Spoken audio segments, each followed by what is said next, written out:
We go to multi-stream. Hold on. Now let me tell everybody I'm live. Oh, did y'all get a noti if I'm live or not?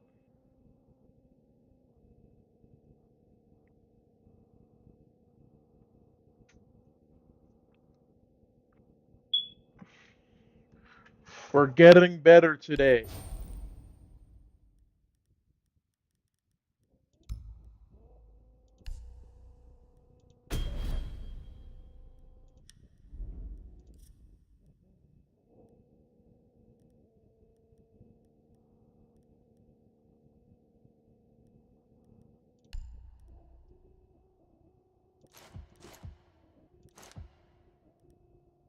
I thought I had one.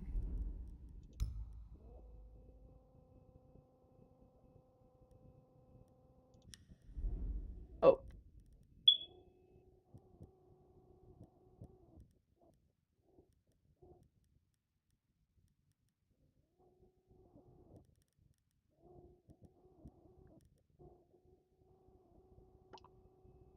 What up? Y'all joining in. We're live on YouTube and Twitch today. So say hi, YouTube. Say there's no one in the YouTube chat though. Let's say hi, YouTube. Just cause. Just in case. You know what I mean? Let's see how live looks real quick. Um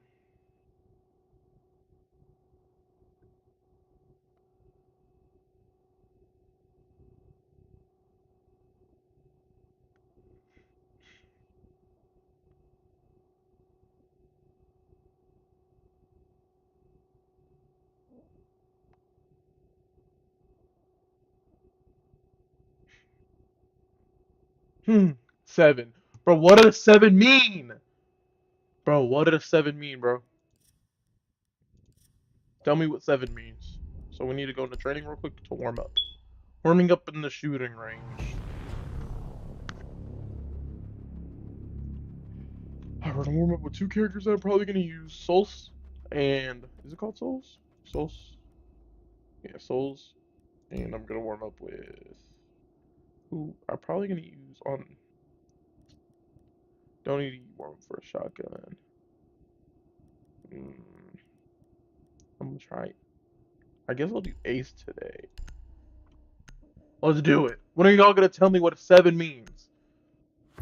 Bruh. Time for some practice. Alright, let's see the recoil control on this though. Alright, hold on. Let me clear this. Alright, hold on. So, this is no recoil control. Hold on. Y'all, this is no recoil control. So it goes up and to the right. Don't tell him. It means end stream. I looked it up. I'm not ending stream. So it goes up and to the right, so you go. Hold on. I need to go. Oh my god, my recoil control is getting a little better. Oh! Did you mute him? Or did you just delete the message? Don't mute him. Hold on. Let me make sure you didn't mute this guy. Don't ban him! Unban him! Oh my gosh, it's my only other viewer, bro. Come on. It's my only other viewer. Don't ban him, bro. Come on. Chance. Chance. Bro. Come on. This is my only other viewer, bro. Come on. Chill. Oh, wait, hold on. So if I'm... Okay, hold on.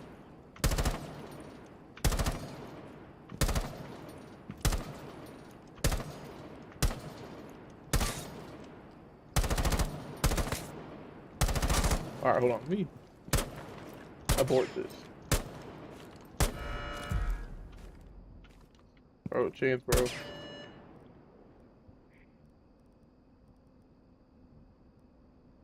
Unban him, bro. Come on, Chance. Don't do that.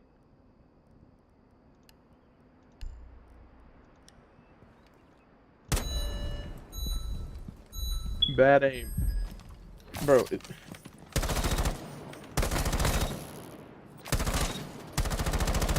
Alright, hold on. I need to start with them. Hold on. I need to start with them not moving.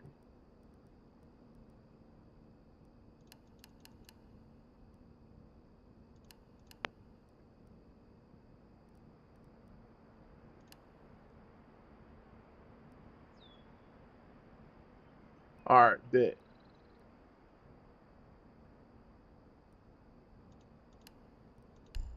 Yeah, we can't have him banned, bro.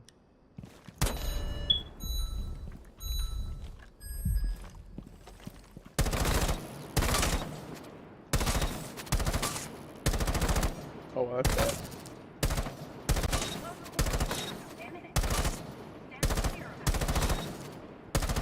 Oh, this is bad already. Oh, wow, hold on. This is why we need to warm up, y'all. Oh my gosh, this is trash.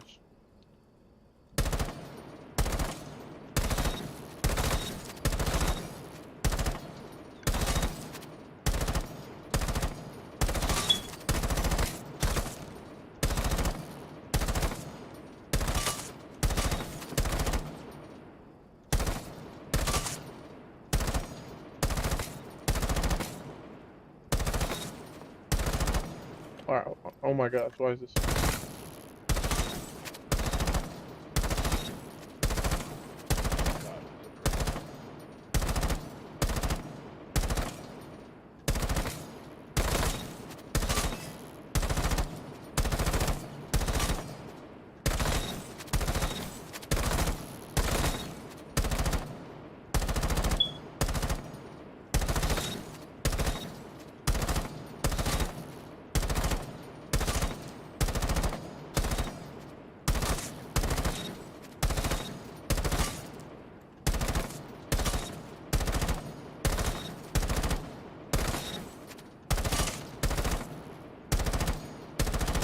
Oh my god.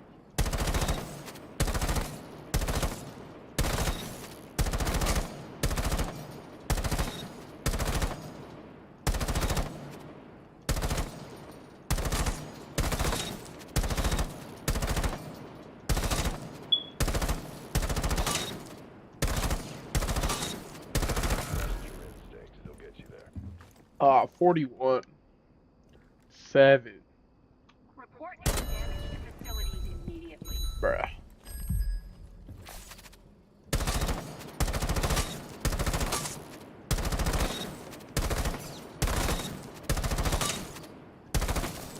Bro, Chan, you have to show me a tutorial how to get a GTA roleplay, bro. Because, bro, it's so difficult for some reason. Like, I can't, like, when I try to download it, it's like being weird.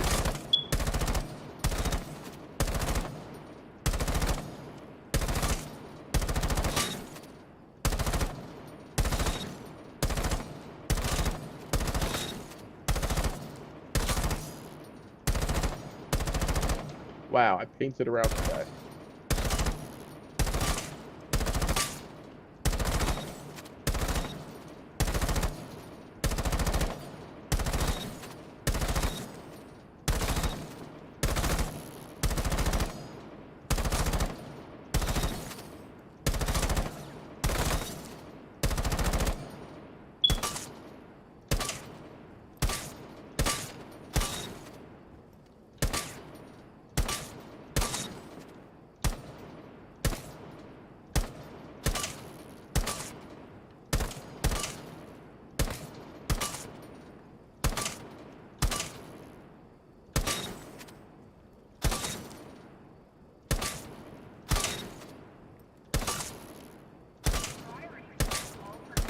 Secure line 3.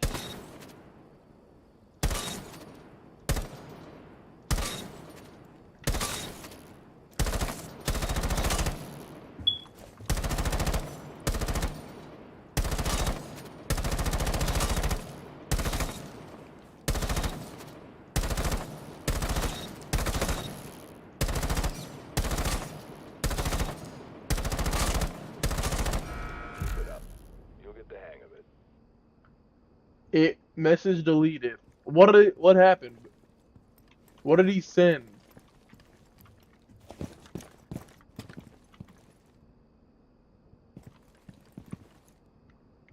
now. Now let's switch to souls and get better with that person.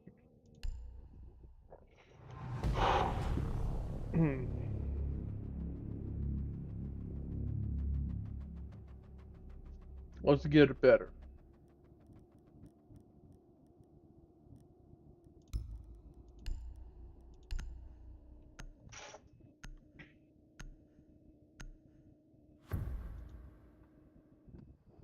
Show me how good you are. Bro, we could be live a long time tonight, bro. We got no breakfast check tomorrow.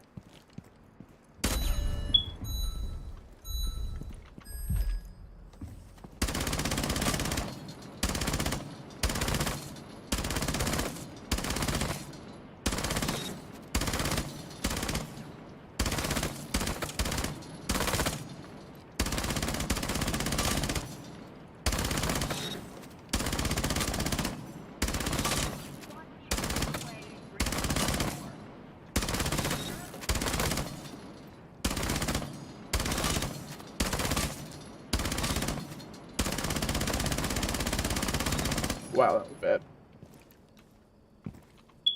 I'm gonna call your coach. You better not. I don't. Wait, for what? Why? I haven't even done it.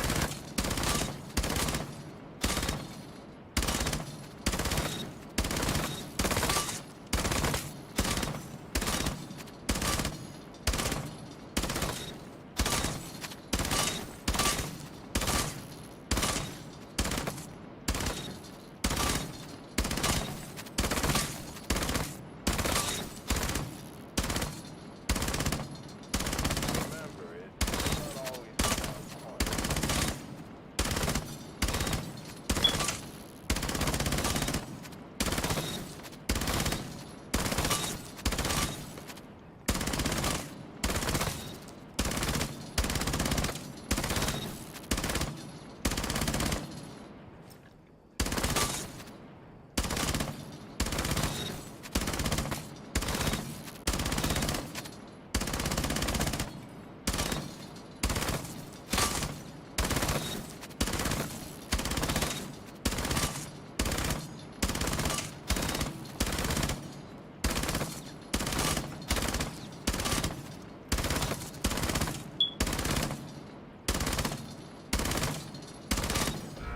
Let's run it again. That was freaking okay,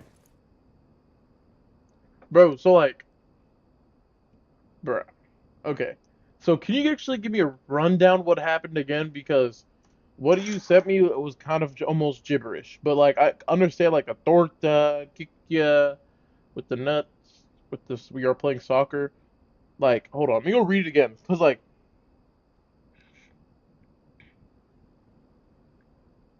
Cybersecurity guidelines can be found on your personal terminal.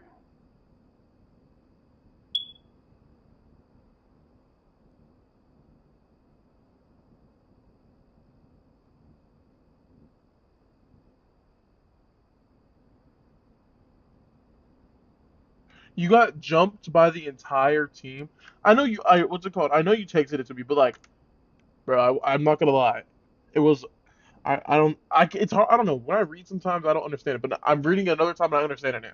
So like, bro, you got jumped by the entire team.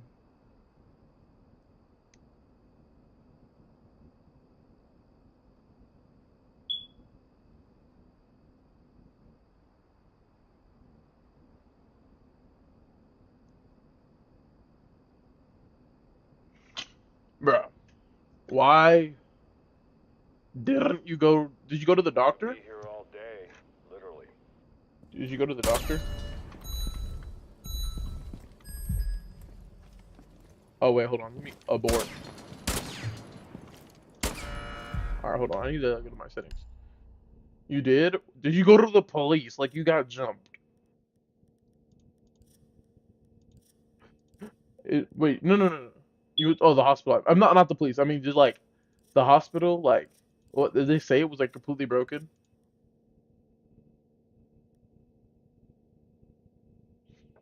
I'm not a snitch. Well, then now your parents have to pay for your arm being broken. You know that, right? You didn't have to snitch. You didn't have to say who did it. You could have been like, I don't know who did it, buddy. You could have said, oh, I don't know. But now your parents have to pay for your arm being broken. You know that, right? Because insurance is if you don't have insurance, but still you still gotta pay for it, even though your insurance is what's it called? Your insurance will cover like a percentage of it. Yeah, you got of course you got, but it only pays a percentage of it. You know? So like I'm just saying like it could have been for free. All right, how do I change controls? Like what buttons to click? Like I'm trying to find like is it controls? It's probably in I don't know. Custom. Oh, here it is. Okay. All right. Yes.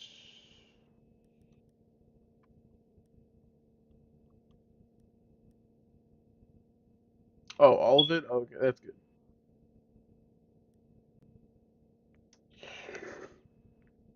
Go.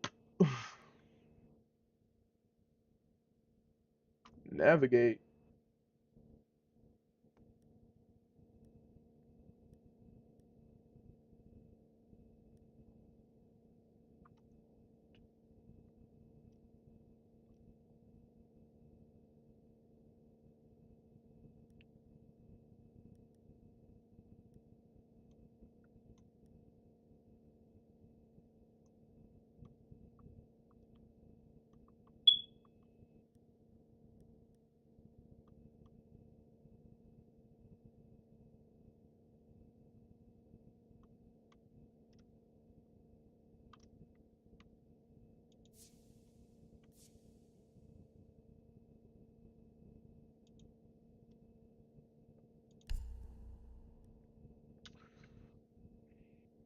Us.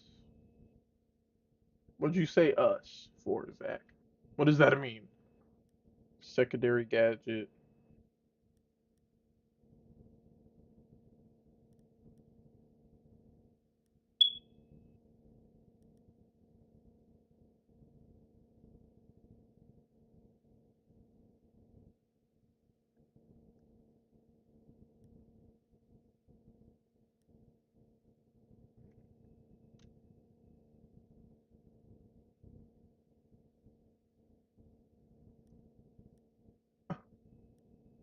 Huh? All right. I mean, a chance, bro. Come on, dog.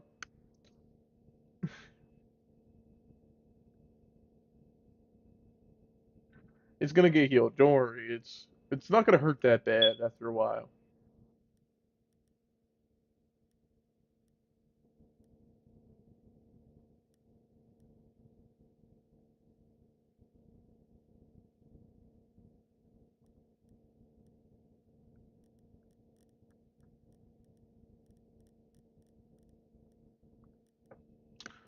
I'm trying to have.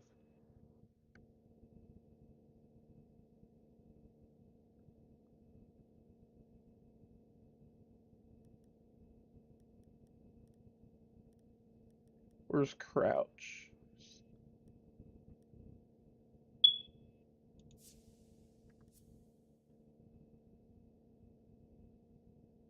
But now I can't play soccer. Well, only for a little bit. You can play soccer like it's only gonna be for a little bit. Just train. Just keep training. Like do the things you can do. What are we talking about? We're talking about how he broke his arm, Zach. Yeah, he broke his arm today. It's not very good.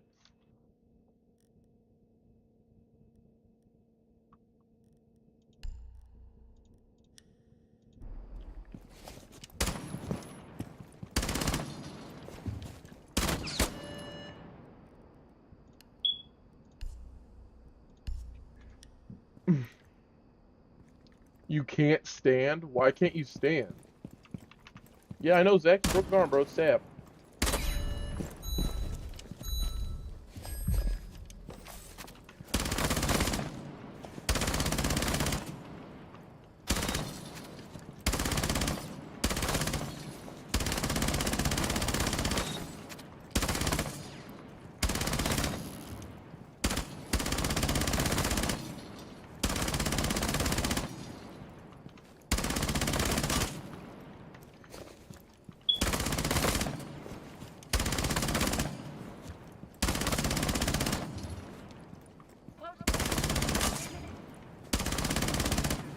Alright, let me stop leaning. It hurts the sand. Oh yeah, it's because of the probably the blood rushing to your arm, probably. But like, it's gonna feel better. You're gonna be able to like. Well, is it in a sling?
Trust your instincts. They'll get you there. That was trash. Oh, you get a cast tomorrow. You're med kitted up right now. You got that med kit. You got that med kit, pal. Your brain rotted. Okay. I know your brain rotted. I could tell your brain rotted.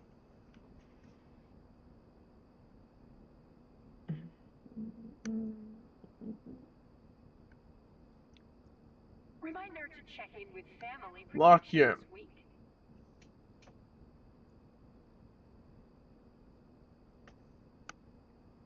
Lock in. It's bandaged. Nah, Zach a Sigma. Nah, for real, Zach is a Sigma, y'all.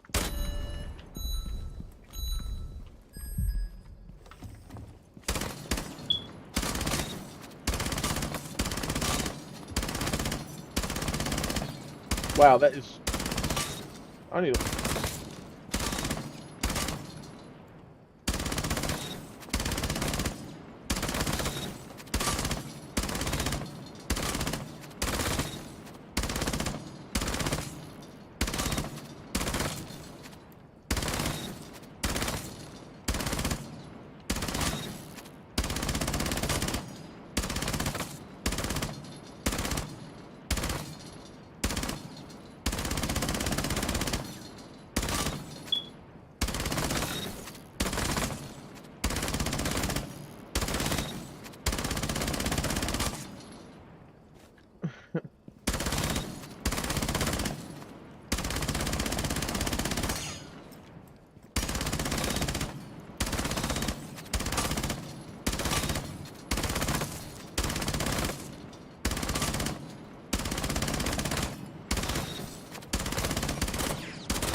I'm not a beta.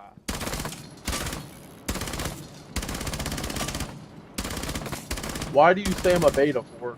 Like, what? How am I a beta?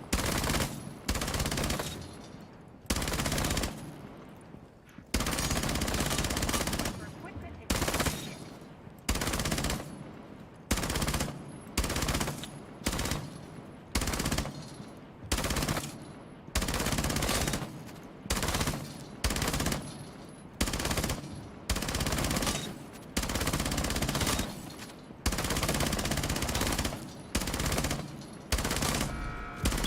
Learning moment. That's okay. Alright.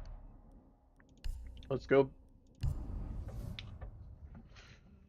I don't know how I'm a beta. I'm not a beta. Alright. Let's actually get some quick plays in, and then we're gonna do like 2 ranked games to see if I can actually get a win.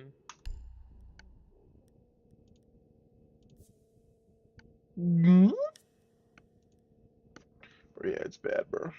It's pissed me off. Hey, hey, hey. Goodbye. Nah, not Zofia. I haven't practiced with Zofia yet. I have to practice with her. Bruh. Nah, nah.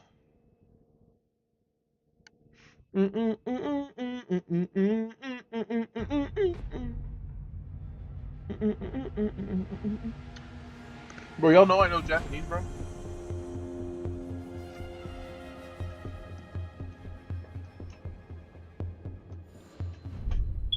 Korochai.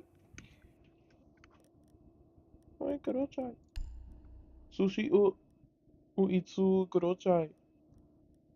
No habla inglés. Um, I guess we could go Zofia here.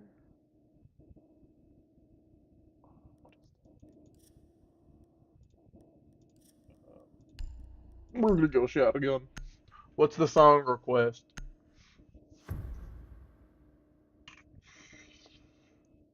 I won't play it on stream because then it's like it's copyright.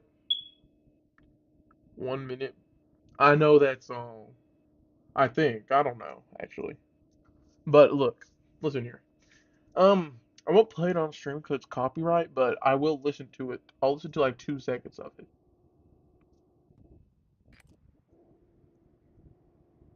Friendly drone deployed. Op 4 is reinforcing its location.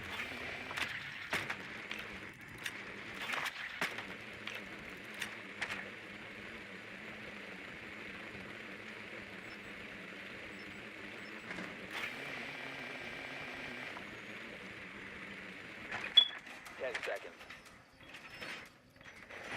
Perfect drone spot. 5 seconds. I got. You found a bomb. Make your way to its location and defuse it. The diffuser is no longer in your possession. The diffuser has been recovered.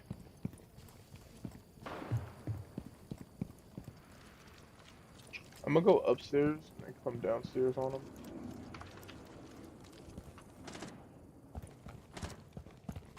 About to take flight.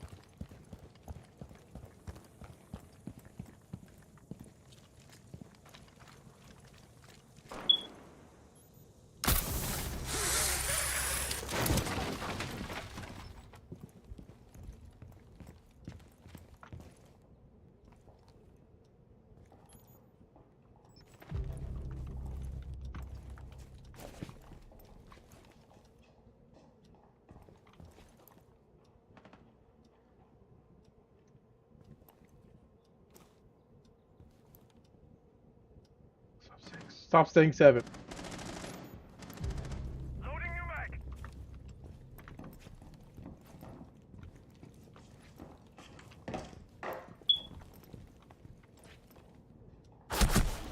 Oh my gosh, I didn't know where he was at. I knew I heard him, bro. Like, bro, that is so lame. Like, I knew it. This is my team. Bro, this is my team. He's here. Bro. Like, bro. One friendly operator remaining.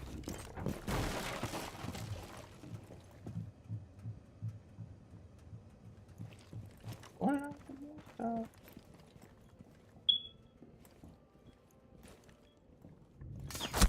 diffuser is now secured. You must recover the diffuser. We have been eliminated.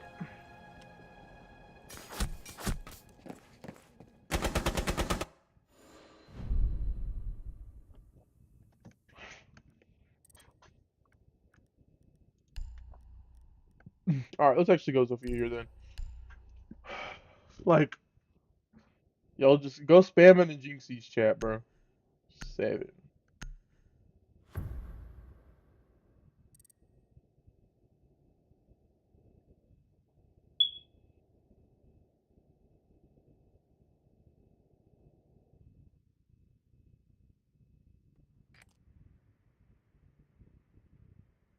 Friendly drone deployed. Op 4 is reinforcing its location. 7. Like, bro, 7, bro. I don't get that. I don't get it. Ooh, it's upstairs though. I'm switching my op. I don't care. I'm switching back to this. It's upstairs. I'm switching back. That's all what my chat is. 5 seconds to insertion. Oh. You found a bomb. Make your way to its location and defuse it.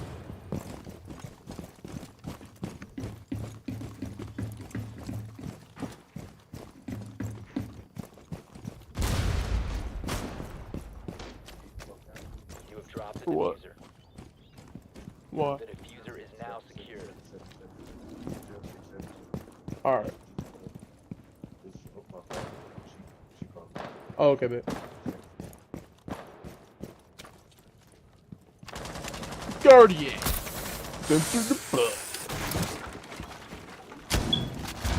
Oh no, I haven't. Got him. Set shield on a window. I clipped that guy though. Need this one back.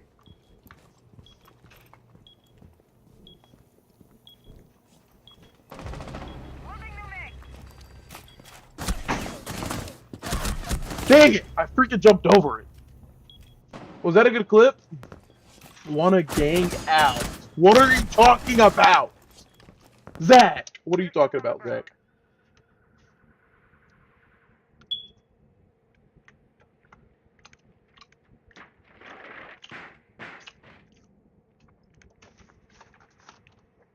Bro, Zach, what are you talking The about? diffuser is no longer in your possession.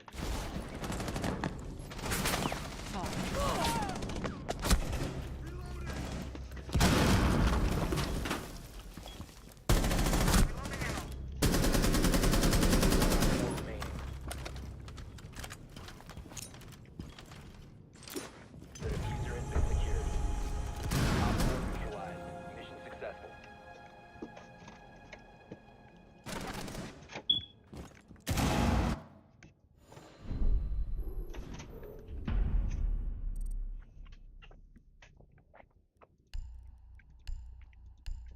Now it's time for me to use my main.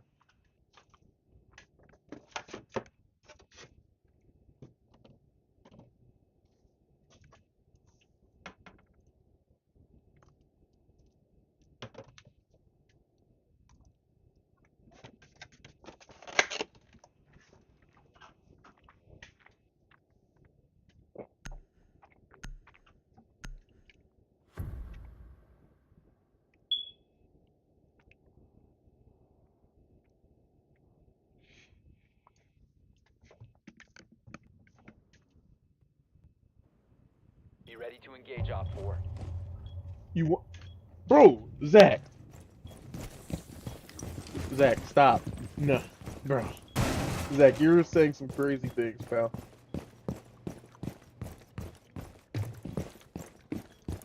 Camera feed up and running. 10 seconds left. 5 seconds to insertion. Active. Activate jammer. Bomb located by Op 4. Reloaded!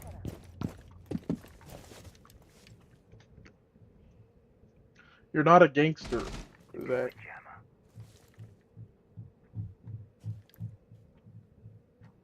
Wall fortified! Why is Doc roaming, bro? That's what pisses me off. I was here.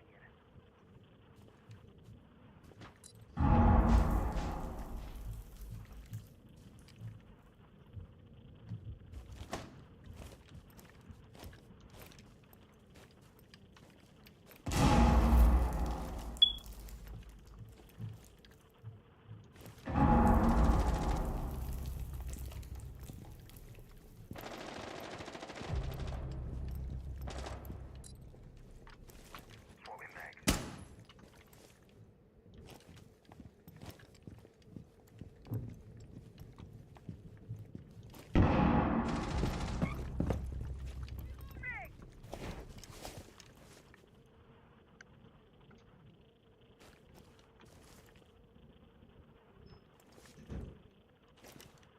Bro, Zach.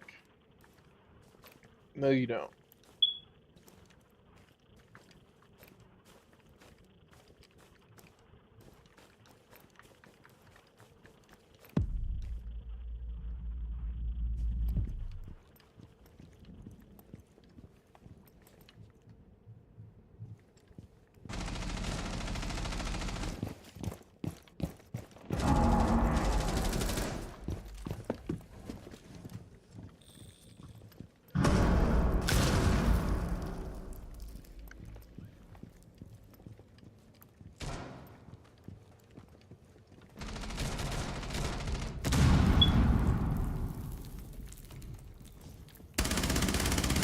Op 4, last operator standing.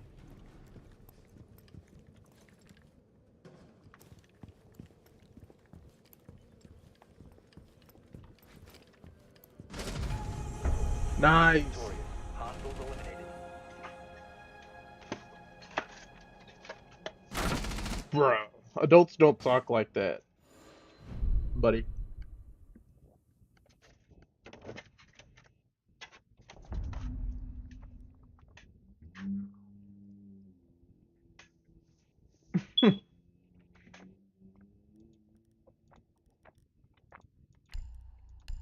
But it's okay. I believe you, Zach. I believe you.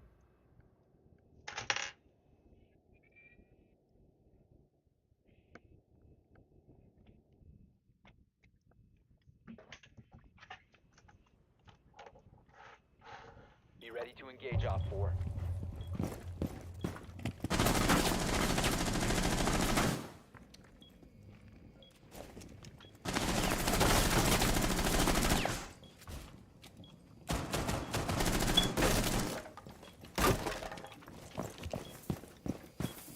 Ten seconds to insertion. 5 seconds to insertion. Op 4 has located a bomb. Be ready for hostile action.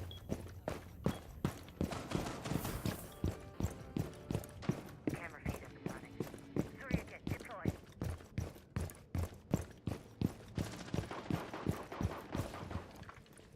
Laser gate in position.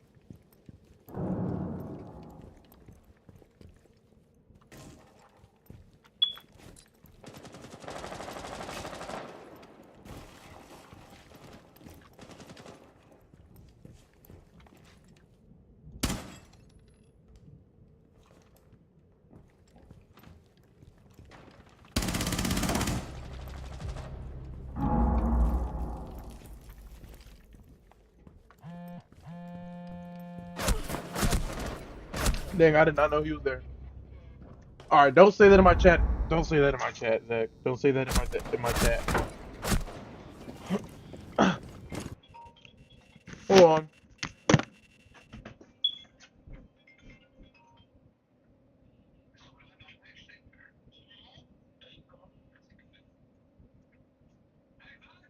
What?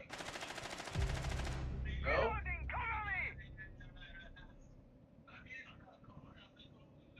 No, you didn't.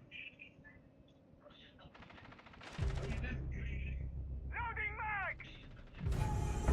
Friendly victorious. Hostiles eliminated. Yeah, he's leaving his phone here, but I don't know why. Alright. I think he went to the gym. Yeah. Yeah. Alright.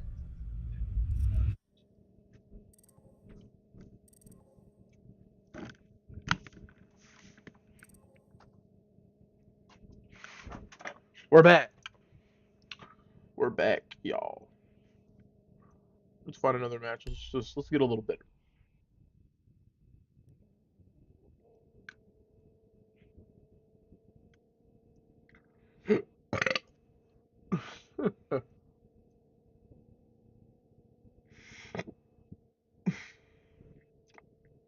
Mhm. Someone fucked up at TikTok. I don't know who's responsible for this. Jinxie, who are you voting for tonight? Brother, the answer is so simple. I want what's best for my country. I am casting my vote for Stompin. Jinxie, who are you voting for tonight? Brother, the answer is so simple. I want what's best for my country. I am casting my vote for Stompin'. How much per steak? $11.50 on average. I'm gonna give you a deal for $9. Are you really? Per steak. That's going to a good cause. I guess you're feeding the homeless. That's what we're doing. That's pretty awesome. Well, I'll take them all. Really? Yeah. Fantastic. You're Yeah. gonna be eating good, man. They're gonna be eating good. Do you take Trump pay? No, I'm just kidding. Total's $900. Okay, jeez, for 10 steaks, that's a steal. And potatoes. What's up, dude? Steak and potatoes. Think we can make something happen? I know exactly what to do with this. Can we feed some people with it? Yeah, let's do it. Okay. So you want to put a lot of salt and Friendly pepper drone on there? deployed. Put a little Op 4 is onion. reinforcing Alright. its location. Make a skit. I've been working on something. You'll see it when I post it.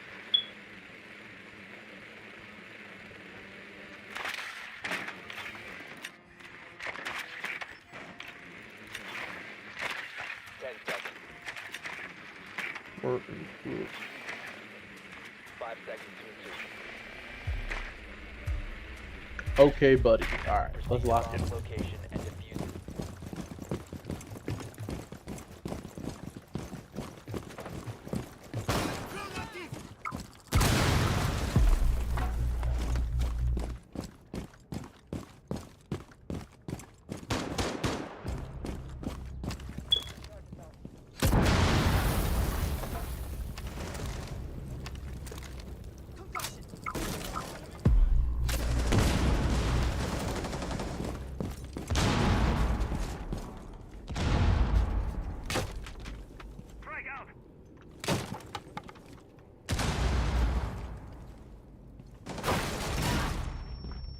The diffuser is no longer in your possession.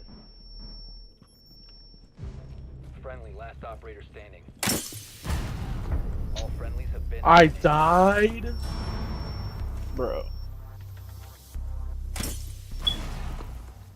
Wow. Wow.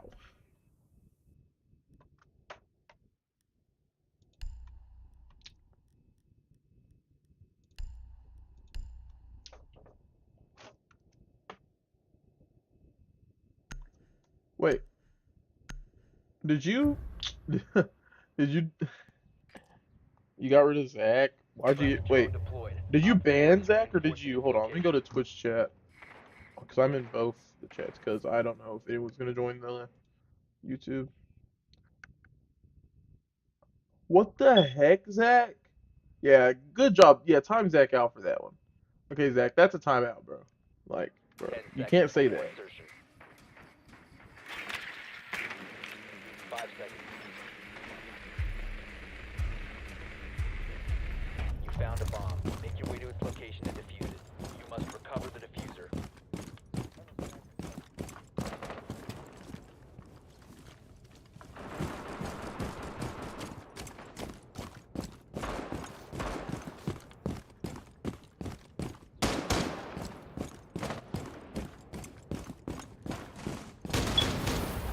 The diffuser is now secured.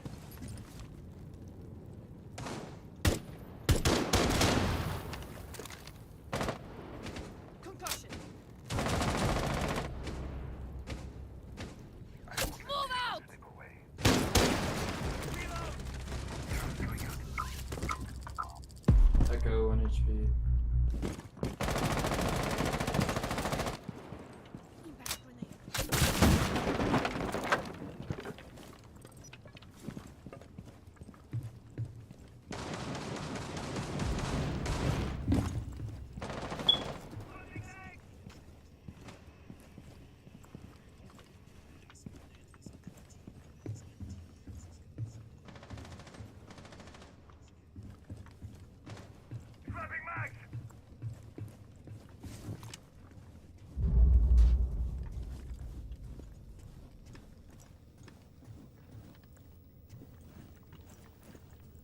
Right. Op 4 last operator standing. Big brother, incoming. The diffuser is no longer in your possession. The diffuser has been recovered.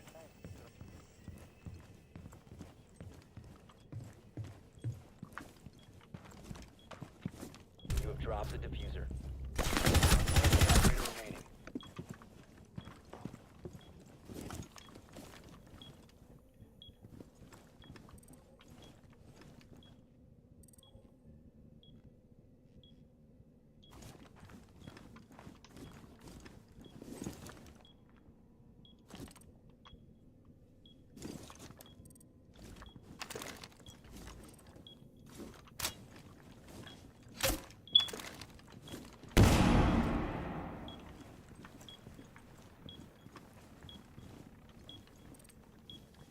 Seconds left. 10 seconds.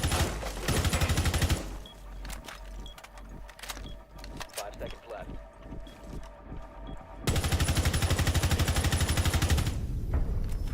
Time limit reached. Bro, where was he, bro?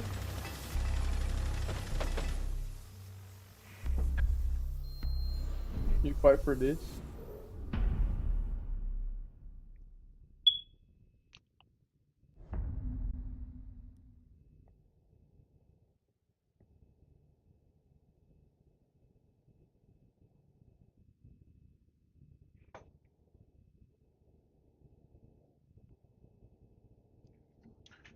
I don't fight for my respect. I fight for. Sorry.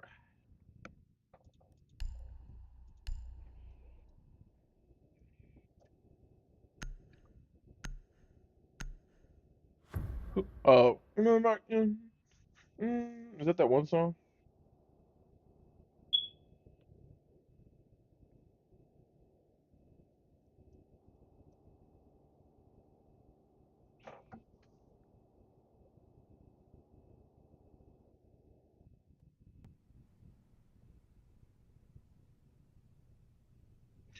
A cold December.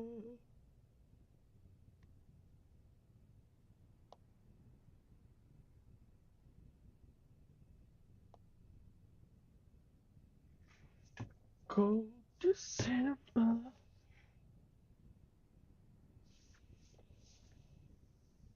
Why? What happened? Oh, because of what he said? Yeah, for sure. That's oral loss, Zach. You're not supposed to say stuff like that. If he's still in the stream, I don't know though.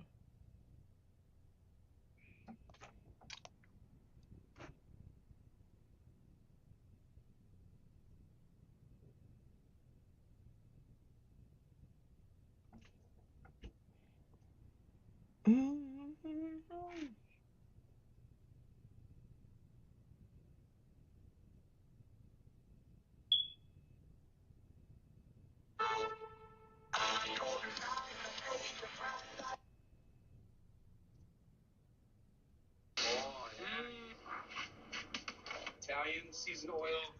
So we got our pans. I'm so massive, so huge, so big. What do you mean? Alright, so this is the au jus. I think garlic feels good in everything. Yeah. Yep. How it looks. You know, it takes. Yeah. This is so good. There you go. Ready Got to steak eliminate and potatoes. hostiles.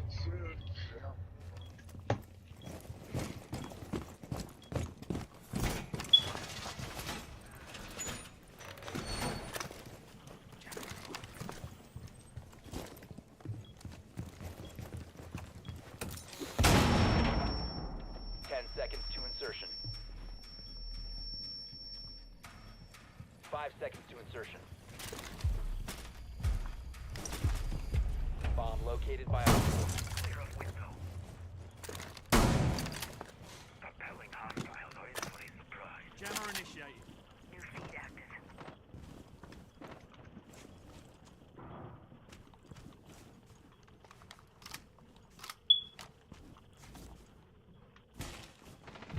Swerving that! Let them go.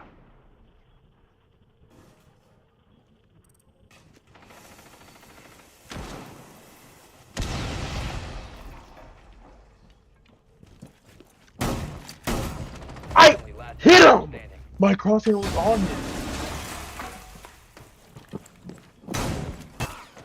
Bro, my crosshair was on that guy. Wow. Wow. Bro. Oh, good God Almighty! Where did they find you? You need clips to promote your stream, right? Then come here. Come here. Shut up. Hey, listen. Now that you're all ears, you see that over there? Well, turns out there's a website that'll automatically do all that. Eclipse.gg will take your best COD moments, automatically find them, and format them however you fancy. But no fancy PC or editing software is needed. All you need is your phone, and Eclipse will cap. Get out. I'm not using that. Do my stuff. Yeah. Op 4 has placed a diffuser near a bomb. Destroy it.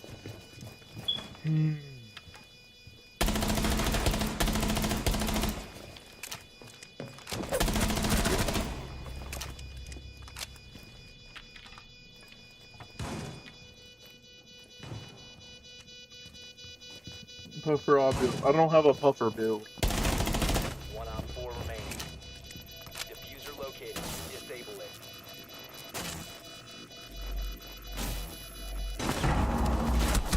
Ooh. Diffuser has been disabled. Oh my god, barely.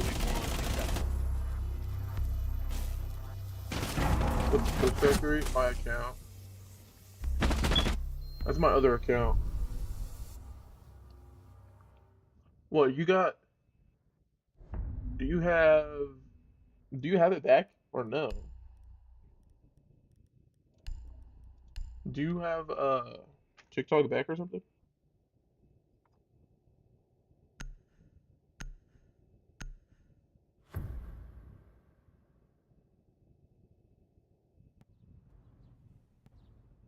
Be ready to eliminate hostiles. Oh, you do. Yeah, that's my other account.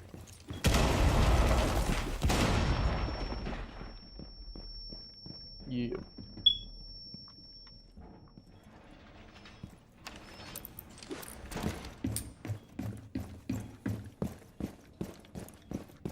Seconds remaining. 5 seconds to insertion. Op 4 has located a bomb. Get ready to engage.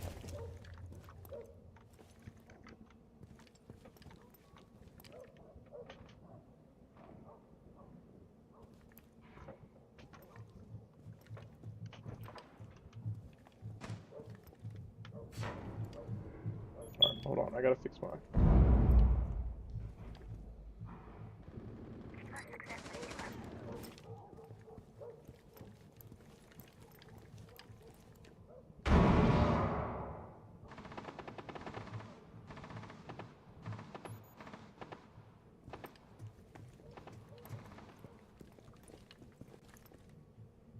Bomb diffuser in place.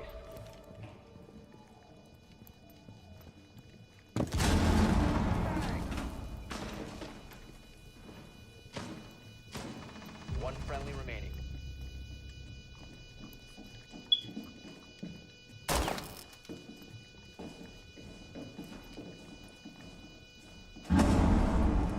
Diffuser located. Disable it.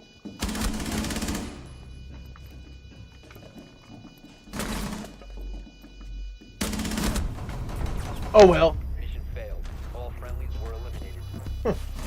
Oh well.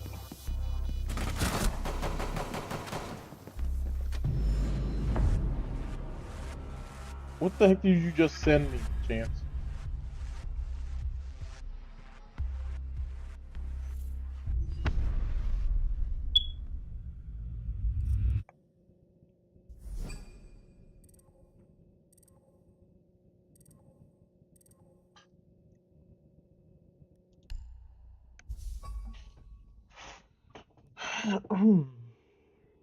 Hola, ¿cómo estás? Konnichiwa.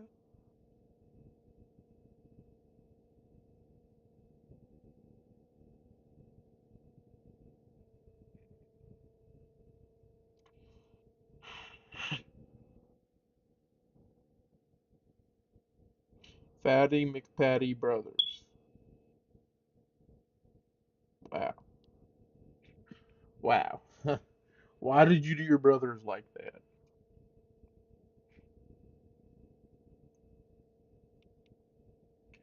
Why'd you do your brothers like that, buddy?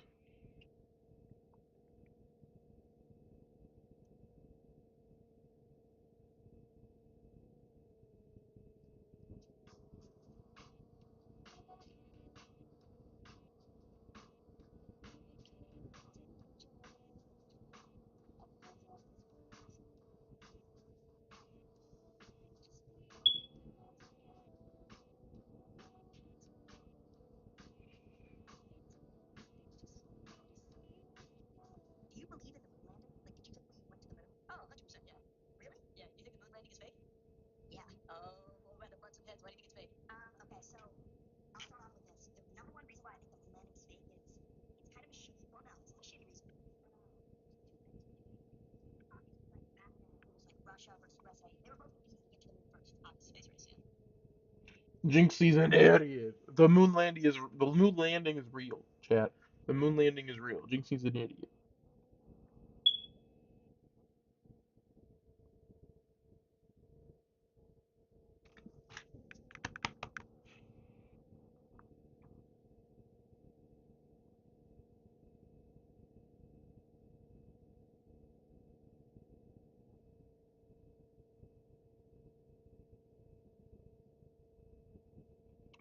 I'm bigger than I ever. Oh wait. I'm not ever been, ever been.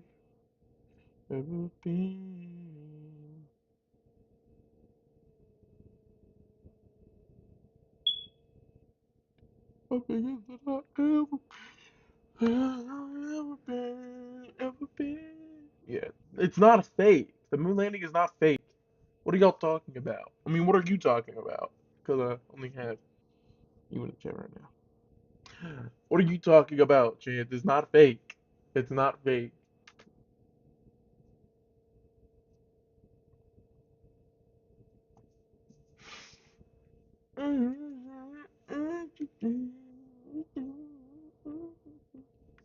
Ever been.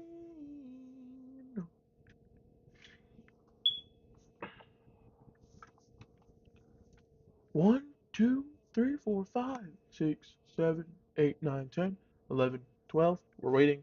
We're waiting for. Okay, let's see this.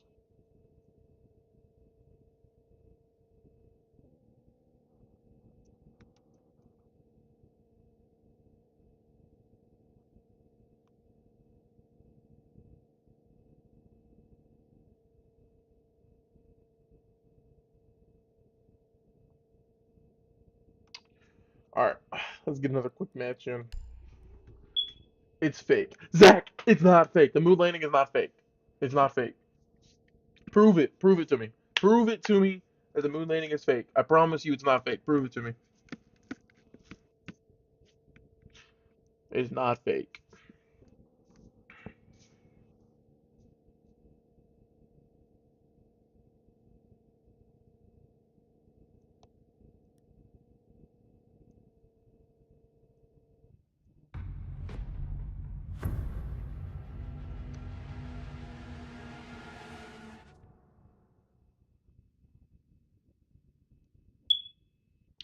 It's bigger than I ever been. Bigger than I ever Friendly drone deployed. Op 4 is reinforcing its location. been. Why is it fake? You're making no sense. For a chance. You know they had a wire.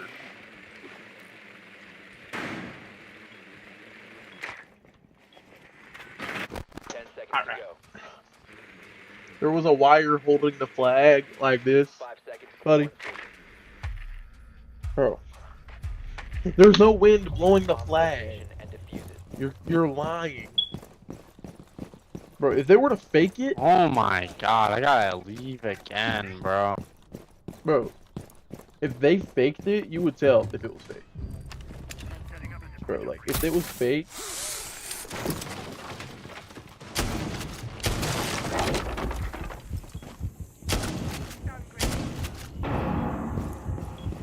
like, you would tell if it was fake. 100%. Like, no, if it was fake, you wouldn't be able to tell. Because the United States, they're smart. But why would they make it look obvious? Like, you know what I mean? Why would they make it? Okay, cap. It's not a cap. Bro, if it was fake, they would. Bro, if the moon landing was fake, they would make it look not fake as possible. They would have no kind of airflow inside of the place at all. Bro, like, bro. It's not fake. I don't care what you say. It's not fake.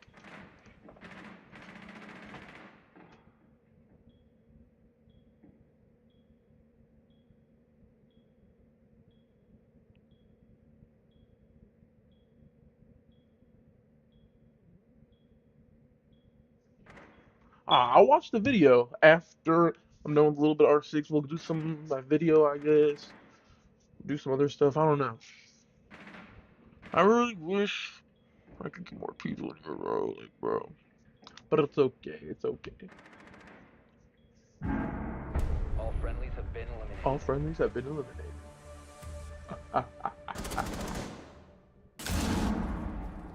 Dang, Warden. Alright, watch this. I'm gonna show y'all the best tactic to do what to do in this game.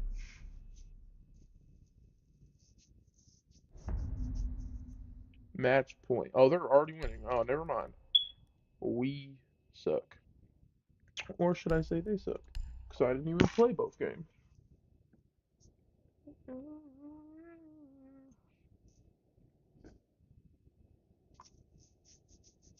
Bigger than ever. Bigger than Tesla.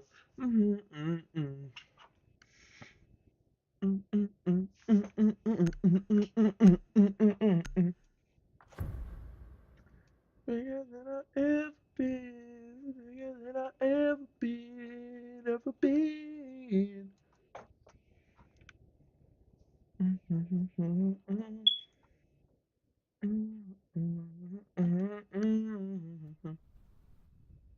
Eight. Him it. Him it. Be ready to What do you mean eliminate him it? hostiles.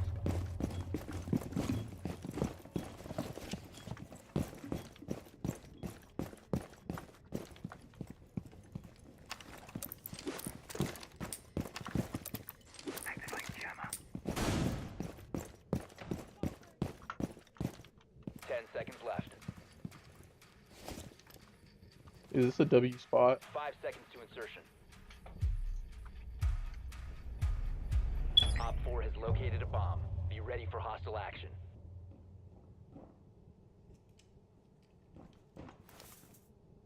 Camera ready to activate.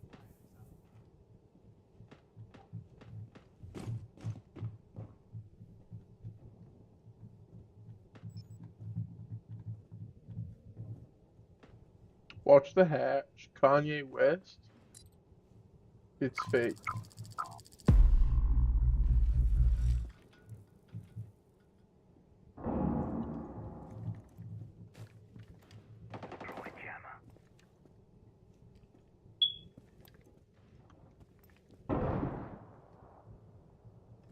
I didn't vote. I'm reloading!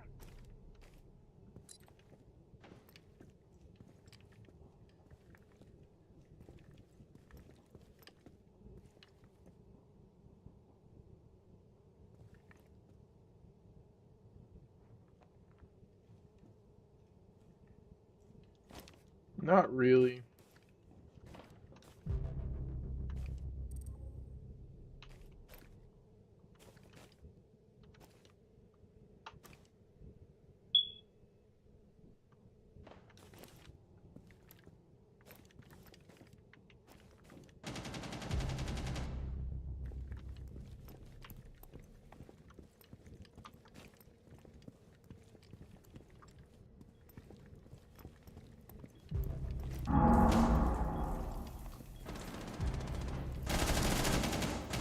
One friendly operator remaining.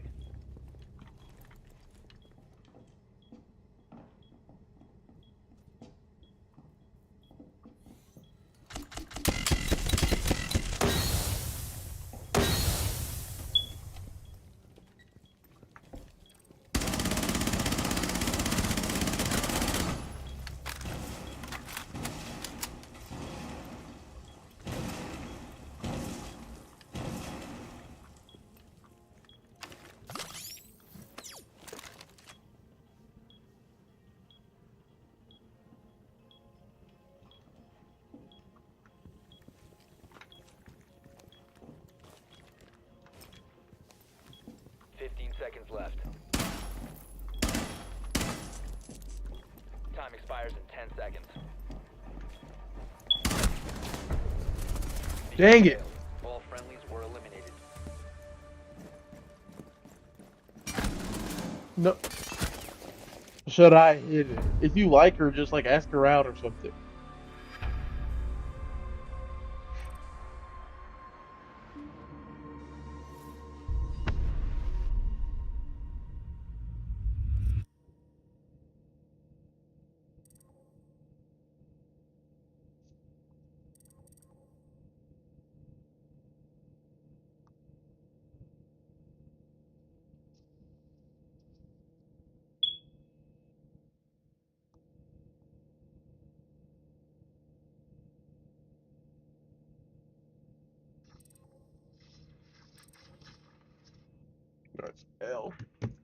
She likes you.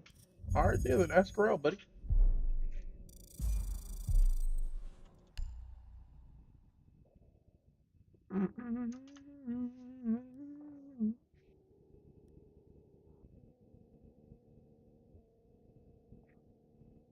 So, yeah, and I was like, so I see it as like from America's point of view, they're like, why don't we just make out of this in a really high-end Hollywood studio?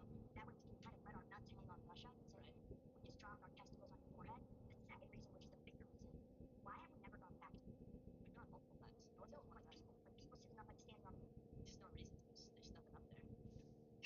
I understand. I'm gonna have to. Oh, with a cast? No, that's not El Riz. She could sign your cast. That's not El Riz. Bro, look at Rowley, bro. Rowley had a cast. That was W Riz. You're gonna gain aura from a cast. Canada's not out there, but think about it like You from, gain aura from a cast. You didn't know that?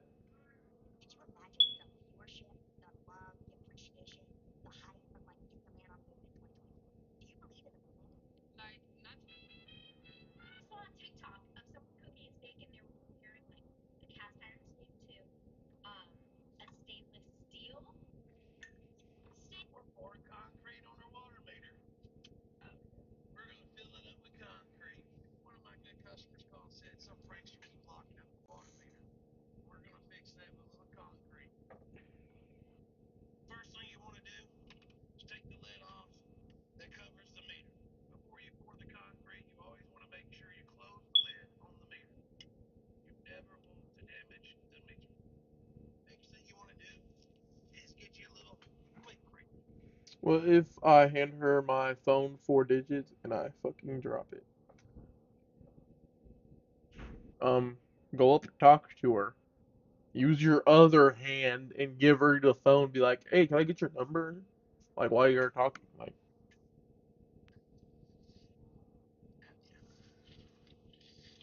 Fill it up. Oh man. Yeah. That's it.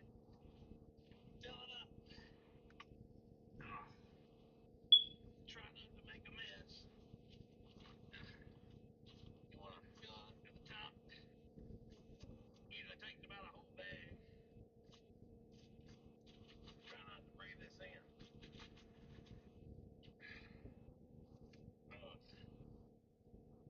You just want to go real good, pack it real good. Add your little mix. Next thing you want to oh yeah, she could put the digits on the cast, like on this side of the cast, so no one can see it. You could just like, nah, it's like type G, type G. Yeah, that's W Riz. That's W Riz. do is get you a little water and a handy dandy trowel. You mix it in. Oh yeah. I really like to mix with my hands better. That way I ensure I have a proper mix. A bit more water. Oh yeah.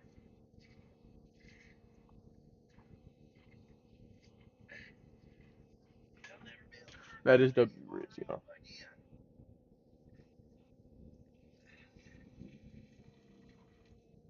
Got a little too dry. You want it just right. Thankfully, we have covered up the meter inside. That way, we don't want to damage it, you know?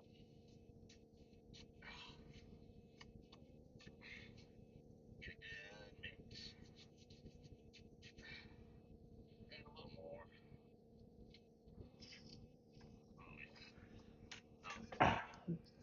Let's get another match in. Playing with Play-Doh.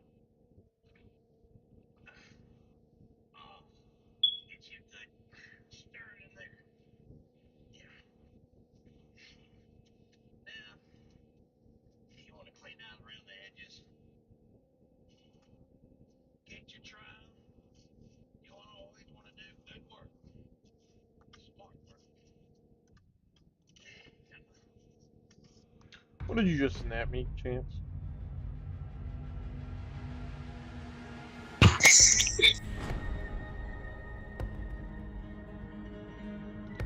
Don't ever. Oh wow, that was bad. Don't ever send me that again.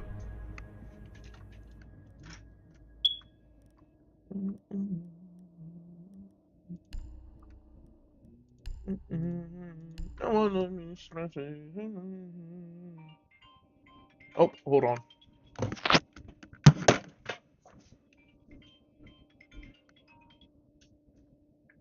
Bacon is not off the phone right now, but he told me to answer it and wait till he gets back. Yeah, he's at the gym. Yeah, and he had to charge his phone. It was almost dead. Alright.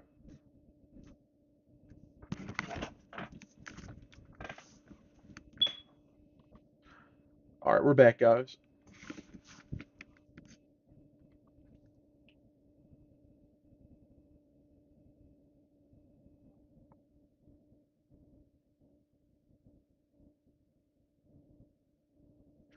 Don't ever send that again to me.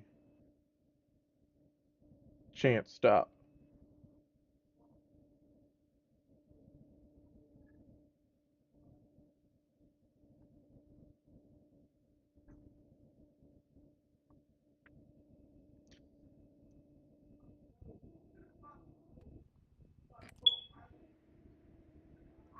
Friendly drone deployed. Op 4 is reinforcing its location.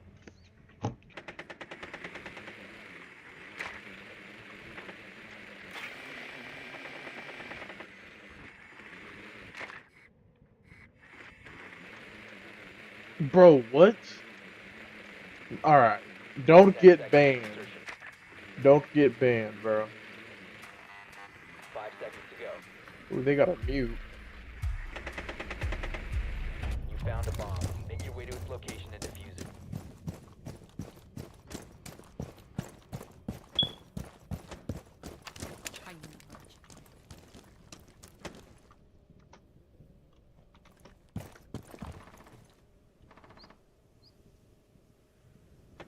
Bruh.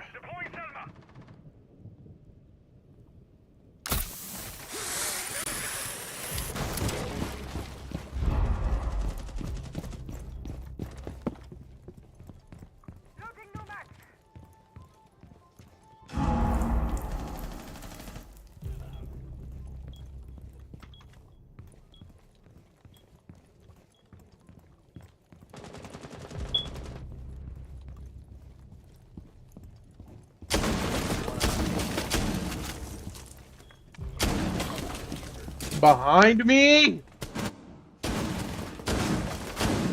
Bro. I knew I heard him somewhere.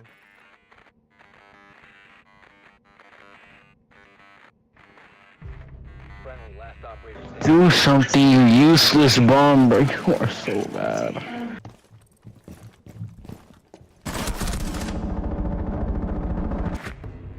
Op 4 eliminated. What did I just watch? What the heck? Are you kidding me? That guy's new to the game. It's okay. It's okay. I've been there before. I've been there before. He's scared. It's alright. Bro, I was literally inside. You know, give me the diffuser. Give me the diffuser. Oh my gosh. I'm not that new. I'm new, but like, I'm not that bad.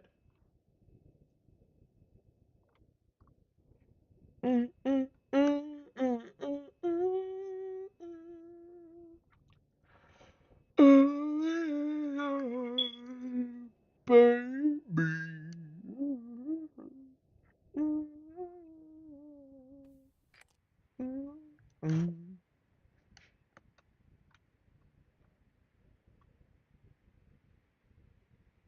I'm not crying.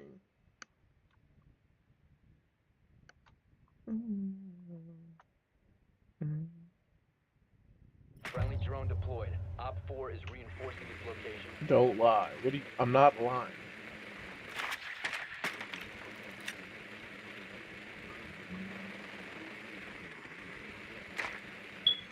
Parasocial. I'm not a parasocial, but I appreciate it. I really appreciate you. 10 seconds For to real. insertion. For being here in stream. I appreciate it. 5 seconds. They got 2 roamers. For some reason. You've located a bomb. Make your way to its location. Alright, watch and this. defuse it. Since no one wants to do...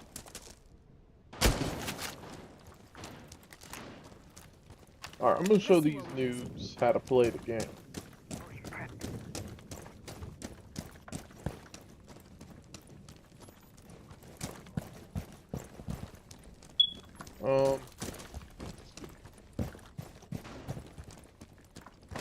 I'm trying to find, here we go.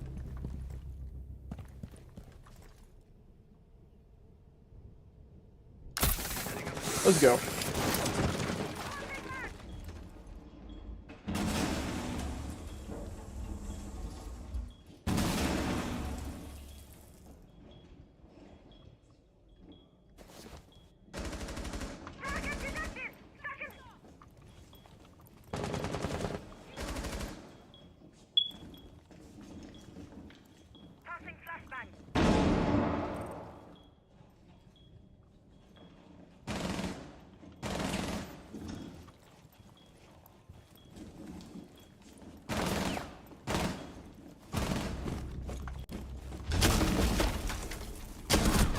Cover the diffuser. Friendly, last operator standing.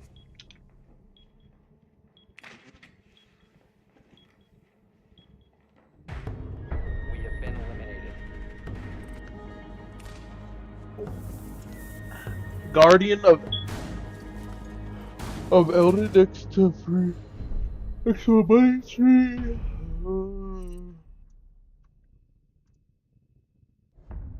And I turned the corner. Is that a song? Like, what are you saying?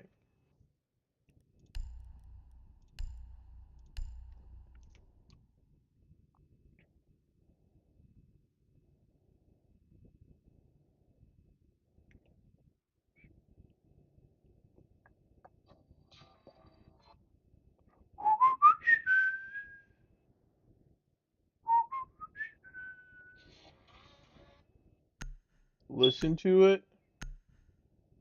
Is that the XXX song that you told me to?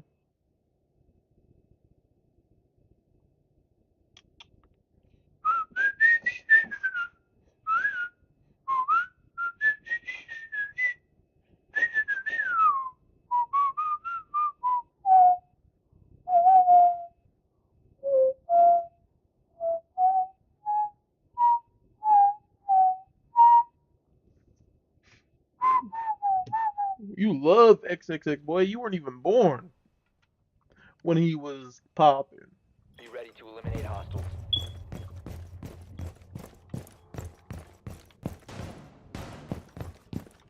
What a lag. Putting shell in place. Laser gate in position. Barely. 10 seconds to insertion. 5 seconds to insertion. Op 4 has located a bomb. Be ready for hostile action.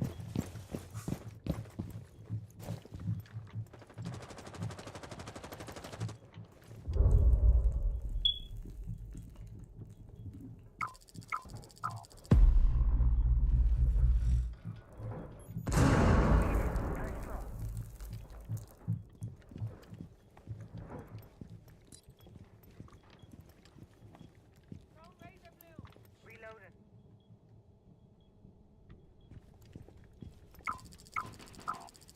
Your location has been compromised.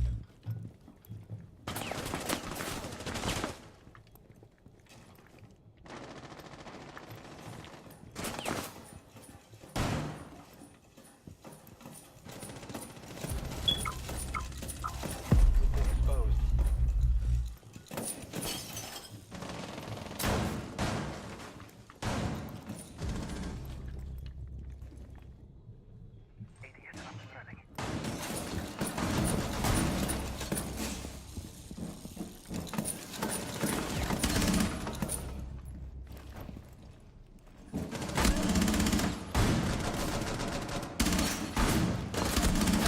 Dang it! I got freaking Mission failed. All friendlies have been neutralized. F3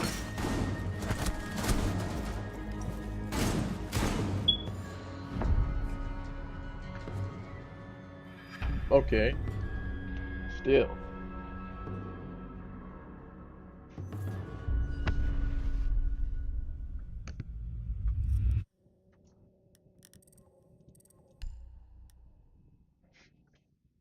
Yes, I'm 18. Yeah, make it look pretty. All right. You want to make it look pretty. People that can cook feel So I saw a tweet that said, looking back, it's so insane how ass Team Cap won. I think enough time has passed now that we can all unanimously accept that if it wasn't Captain America's movie, Team Iron Man Hold on.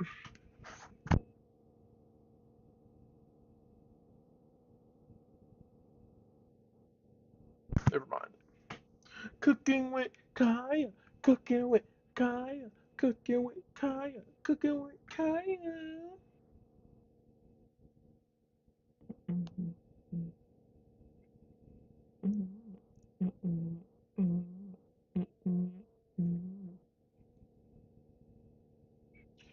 Cooking with Kaya. Mouthful of moolah. All right.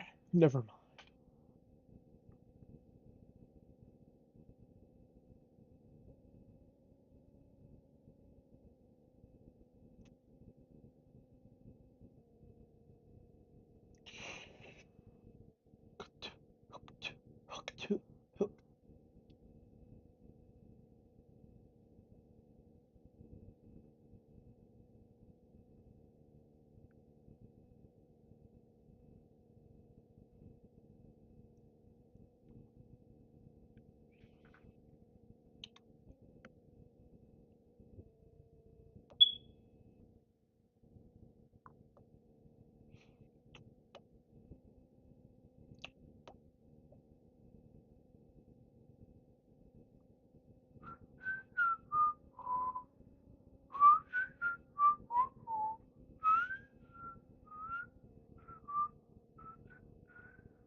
What?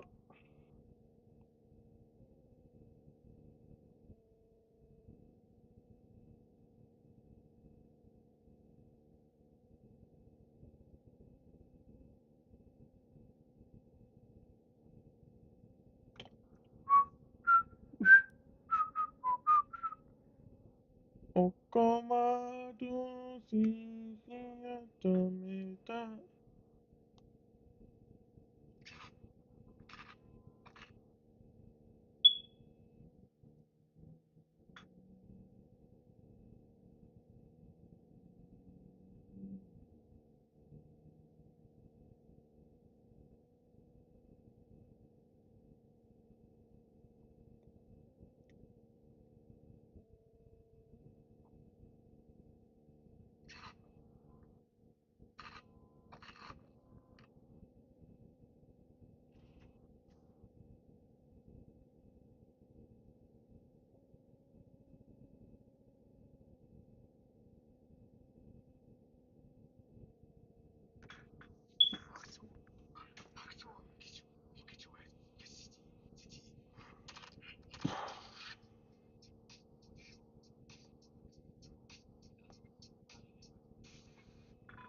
Here you go, sir. A king.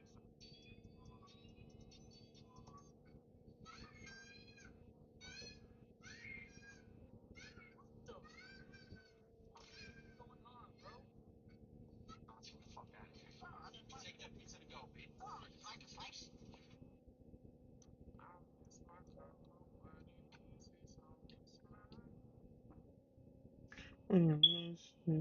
Ain't no competition. I'm not watching TikTok, Biggie. I'm not watching TikTok. I was uploading a video on the Snapchat thing, trying to see if, because none of the videos are doing any good, bro. All right. Well, all right. Let's go to. All right. Let's watch the moon landing now, since y'all say it's fake, bro. Y'all say it's fake. It's not fake. The moon landing is not fake. I'm gonna get some water.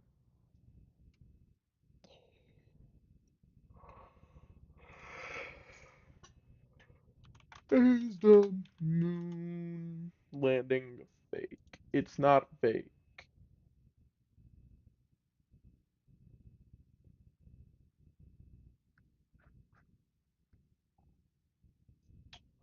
Alright, it's a almost an hour video, so we're gonna watch it. It's not fake, but I'm gonna get some water real quick.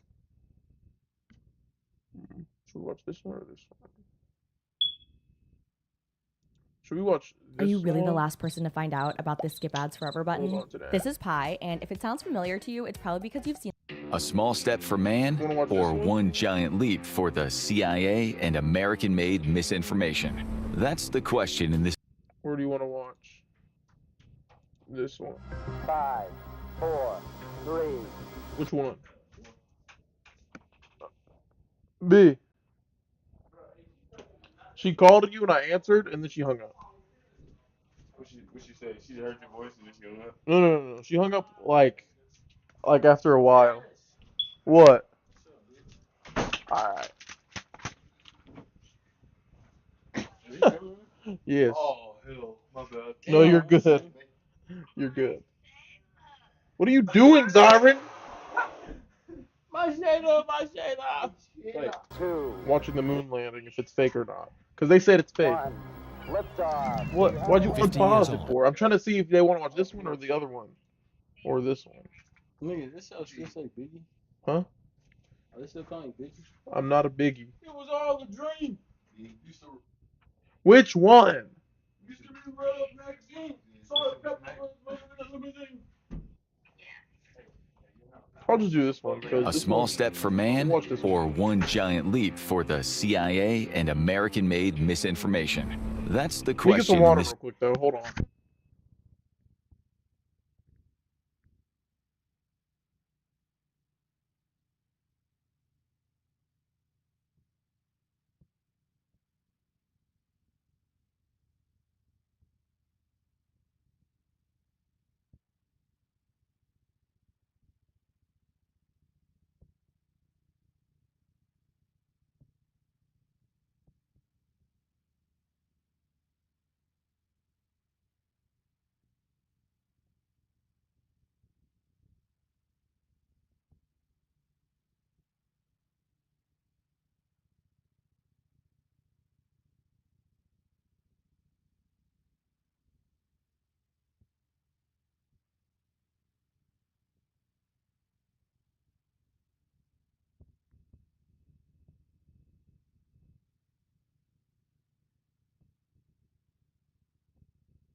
Why did you say earthquake for? All right, let's lock in.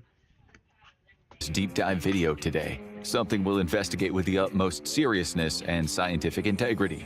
Don't worry, the technical parts aren't too complicated. It's not rocket science, pun definitely intended. We'll also discuss major historical events you generally don't hear about in high school history classes or Hollywood movies. If we succeed today, you'll not just never question Everyone the moon say- landings if you're again, here, say but hi, you'll YouTube. also This is feel gonna a be little a good more video. enlightened about a pretty crazy period in world history. To the gonna be a 5% of good you YouTube Americans video. who strongly believe that the moon landing was faked, the topic in this video will seem very reasonable. All right, hold on. Let me go to the beginning. I gotta do an introduction. Hello, YouTube. We're watching. All right, hold on. Restart. What up, YouTube? We're watching if the moon landing is fake or not. We'll see you today. It's real, by the way. The moon landing was real. It's not fake. I promise it's not fake.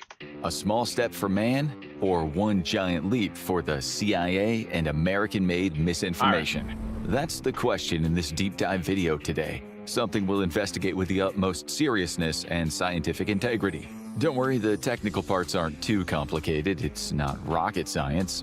What do you mean I'm not a jinxie? All right, we'll restart it. Here, I'll do another introduction. Hey, YouTube. All right, hold on. How do I introduce? Give me an introduction. Text me an introduction. What should I say? What do I say? Oh, wait, I'm already on YouTube. I forgot. But still, hold on. I'm making it into YouTube video still. What do I say? Oh, I have to change the title.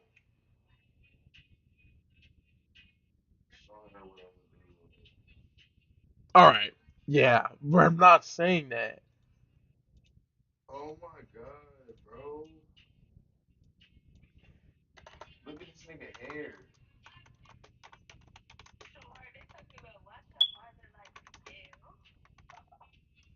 Bro, like who?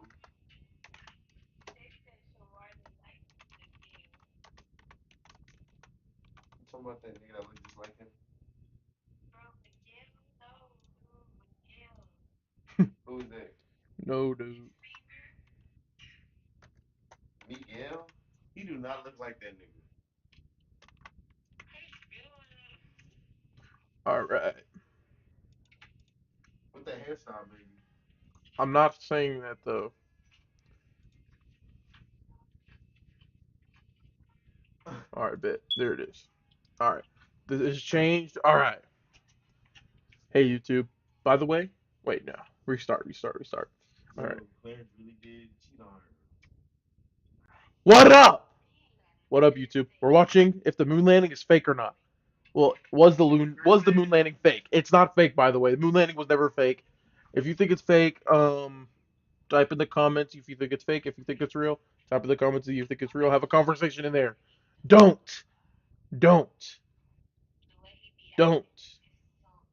say it's fake. It's real. A small step for man, or one giant leap for the CIA and American-made misinformation? That's the question in this deep dive video today. Something we'll investigate with the utmost seriousness and scientific integrity.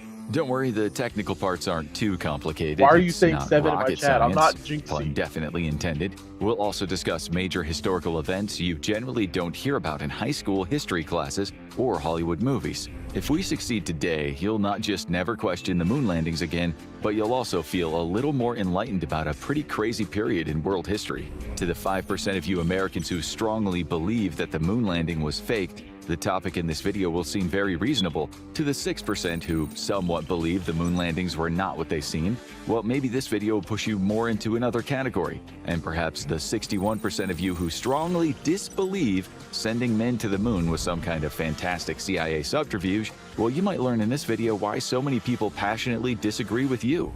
The numbers we just told you about were from just one poll. In another poll, up to 20% of Americans said they didn't believe in the official moon landing story. 25% of British people in that. There's no way that many people actually believe it's fake, bro. It's literally real. Y'all are tripping, bro. If it was fake, the government would have made it look way more real. Like, the government would have made it look so real that it wasn't fake. Like, you would think it's real, like, but it's real because y'all are saying it's, you know, it's real. I don't care what y'all are saying. Poll said the same, I hope you get what as I did said. 28% of Russians, people who arguably had more reason than anyone to suspect that Americans faked it. A recent YouGov poll in the UK revealed that 1 in 6 British people agreed with the statement, the moon landings were staged. Interestingly, these polls show that it's mostly the young these days who tend to think that moon landings were faked, not the older generation. Therefore, we can deduce that a lot of our viewers are moon landing skeptics. Maybe you think that these people are out of their minds, but if you look deeper into They are. the alleged conspiracy, it's not quite as insane as you might have first thought. The people who believe it, or at least many of them, It was the 1940s. They don't have editing. I'm not old. I'm 18. It was the government. They had, bro, you don't know. The government probably has way more advanced stuff than we even know, pal. So they probably had a lot more things back then that they didn't know about. So think about that. Let that get to your head. do come armed with what they believe are solid evidence and facts. One of the most dedicated moon landing conspiracy theorists had even worked at an American rocket engine company that supplied NASA for the Apollo missions. Another skeptic we'll discuss later was the son of an Apollo program astronaut, a man whose NASA days did not have a happy ending. A number of people have entertained the theory that the CIA has even assassinated people to keep the proverbial cat in the bag regarding the faked moon landings. Indeed, people involved at the higher levels of the Apollo missions did, it seems at first glance, die in rather suspicious circumstances long before they qualified for a U.S. government pension. Their deaths, we think, require closer inspection. Today, the story isn't just about men walking on the moon. We'll try to untangle the... You can't discuss the moon landings without looking deep into the Cold War skullduggery. If the U.S. faked the moon landings, it needed a damn good motive, given the risks. I have Why is there an ad, very bro? Why do I fragile keep getting truce ads? with Sigismund, and if anyone should just Involved. Well, it did have a motive, which was to win the propaganda war with the Soviets by hook or by crook.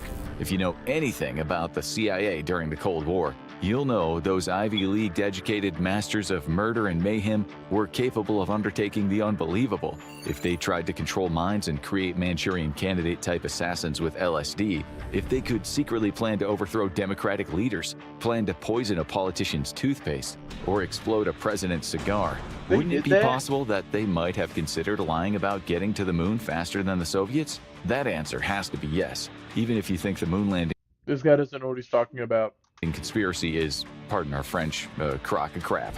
It's hardly surprising that in the 1970s, a good part of the US public started to question the moon landings. They found out that their government, the secret parts of the government, had been lying to them about strange and terrifying black projects, about UFO sightings, about interventions in other countries' governments, and much, much more. They discovered another reality, a darker side of the world affair. If the moon landing was fake, how do we have moon rocks? Buddy. From the moon that they brought back. Buddy. How do we know so much about the moon if we've never been there? That's all I'm gonna say.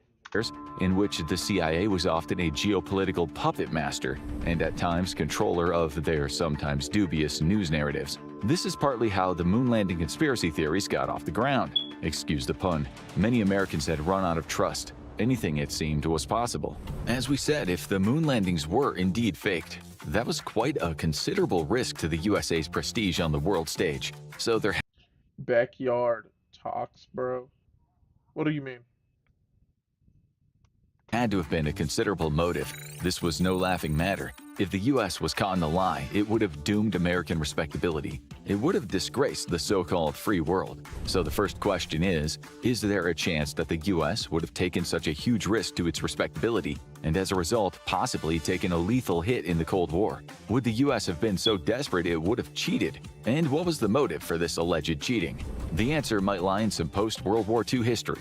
During the latter end of World War II, when the US and the Soviets were still pretending to get along, the future CIA director Alan Dulles, then an agent with the Office of Strategic Services, later the CIA, was doing deals with some very bad Nazis. This included the war criminal and high-ranking business-minded Nazi Karl Wolff. According to the book The Devil's Chessboard, Wolf was Dulles' kind of Nazi. He was a Nazi you could do business with, literally. He and Dulles proverbially scratched each other's backs. Dulles was concerned about the Soviet Union's advance into Western Europe, and he was also concerned about American business interests in the region. He was already fighting the Cold War before it was called the Cold War, taking big risks, given Wolf was very close to Heinrich Himmler, who himself was in charge of the SS and was the so-called architect of the Holocaust. You might not have heard of Wolf because, as the book we just mentioned says, he worked in the shadows. But he was still a giant of the Reich. He would have very likely been one of the first to be hanged at Nuremberg had his guardian angel, Mr. Dulles, not come to his rescue. Dulles wasn't doing this out of the good of his heart. He wasn't a fan of Nazi ideology, far from it. He gained valuable intelligence from Wolf and from other Nazis during the war, and that included information about the Nazi superweapons, the V-1 and V-2 rockets, feats of German engineering that have a starring role in our story today. For Dulles, all ethical considerations went out the window when it came to winning the Cold War and protecting his country's economic interests. Risks had to be taken to save American prestige. The Soviets, the rise of communism, it had to be stopped, never mind what it would take. To fully appreciate the moon landing conspiracy, you have to understand to what lengths the US was prepared to go to get ahead of the Soviets. The US was so desperate to win that it hired Nazis under Operation Paperclip, some of them war criminals, such as the high-ranking scientist Kurt Blume, a biological weapons expert. After conducting heinous experiments on humans in the Nazi concentration camps, he ended up advising the Americans on biological weapons, which they used to torture. Taxes. What? Another ad. Like, bro, I keep getting... Waiting. Oh my gosh. Prisoners at German safe houses. He ended up working with the CIA in its mind control program MK-Ultra. Walter Schreiber, another Nazi doctor who did unspeakable things to people in those concentration camps, also worked for US intelligence. At Camp King, he helped the Americans test Chance, I'm not fat. cocktails of drugs, including LSD, on prisoners under Operation Bluebird. Again, this was a huge risk to American prestige, but like we said, the Cold War had to be won by hook or crook. The US knew the Soviets also had an expansive biological weapons program, which indeed involved former Nazis. Japanese scientists who'd experimented on humans at the dreaded Unit 731 worked with the Soviets too, just as some did for the Americans. Both the Americans and the Russians were collecting German and Japanese scientists like top trump cards in order to strengthen their position in the upcoming Cold War. When the war ended, under Operation Oso Aviachim, the Soviets commandeered around 2,500 German scientists and other specialists to work on weapons and other technologies. The Americans, of course, knew this. They also knew German rocket engineers had been bundled over to the Soviet side. This created panic in what was a race to outdo the Russians in biological warfare, rocketry, and other scientific endeavors. Under Operation Paperclip, the Americans hired Wernher von Braun, the brilliant aerospace engineer, aka the father of space travel, or sometimes the father of the American lunar program. This was another major risk, considering he was a very highly valued Nazi, an SS man. Thousands of people, mainly Jews, had died in the labor camps, making his precious V-2 rockets, not to mention the civilians who died in places such as London, thanks to Braun's admittedly excellent handiwork. These rockets were the first objects to enter space, a place von Braun had dreamed of exploring since he was a kid. Braun no doubt was a top trump card for the US. He dreamed of orbital warfare, so you can only imagine that after the war, when the Americans got their hands on him, this certified genius, they weren't exactly keen on locking him up or making him stand trial. He went to work on making missiles, just as the Soviets managed to appropriate other German eggheads who were also capable of constructing incredible rockets. Without Braun at the helm, there's little chance the US would have even landed on the moon anywhere close to 1969 when they first landed. Well, if they did land, NASA has admitted that without this missile man, the first moon mission would have not been possible, at least in the time frame of the late 60s. Braun was the chief architect of the Saturn V launch vehicle, the rocket that indeed got Americans to the moon. A man who had worked with... See, it got them to the moon. They literally got on the moon, y'all. Jess, you have this? What is that?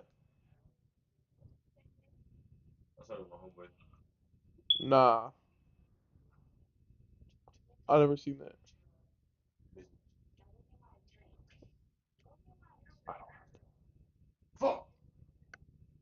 But Lying, Jack. I'm not lying. But bro, you see how what he said? Vex bolts. Yep. Bro, that's such an old meme. Let the Vex bolt meme just die. It's not even, let it die. And see, we got to the moon, bro. Like, I don't know why y'all think it's fake. With Braun in Germany was Erich Apel. He was also an important figure to the Nazis' V-2 rocket program. He was another Nazi top trump, but after the war, he went to work for the Russians. He didn't have much of a choice, of course, but neither did the Germans and the US if they wanted a smooth run in life. The Russians would always play down how much these Germans helped with their space program. But like in the US, their German scientists made things happen fast, faster than they would have without him. The same went for Helmut Gotthrup, a brilliant German engineer who ended up working on the Soviet rocket program. Nonetheless, what? Oh, that. Braun was the cream of the crop, perhaps the best Nazi trump card of them all. The Americans got a good scientist working for them, Arthur Rudolph, a rocket engineer, also commandeered as part of Operation Paperclip. He'd been the operations director for the V-2 missile production, and 20,000 slaves would die during the making of those rockets. He later became an important part of the U.S. space program and was bestowed NASA's Exceptional Service Medal and Distinguished Service Medal, but his dark past caught up with him, and in the 1980s he lost his U.S. citizenship. It was only in the 80s, when the files were declassified, that the U.S. public found out about some of the Paperclip Germans' true Nazi histories. Paperclip hadn't been a secret in itself, but the public had not known that some of those men were fully fledged Nazis, SS, SA, or who had worked closely. Love games, but hate the grind. Another ad.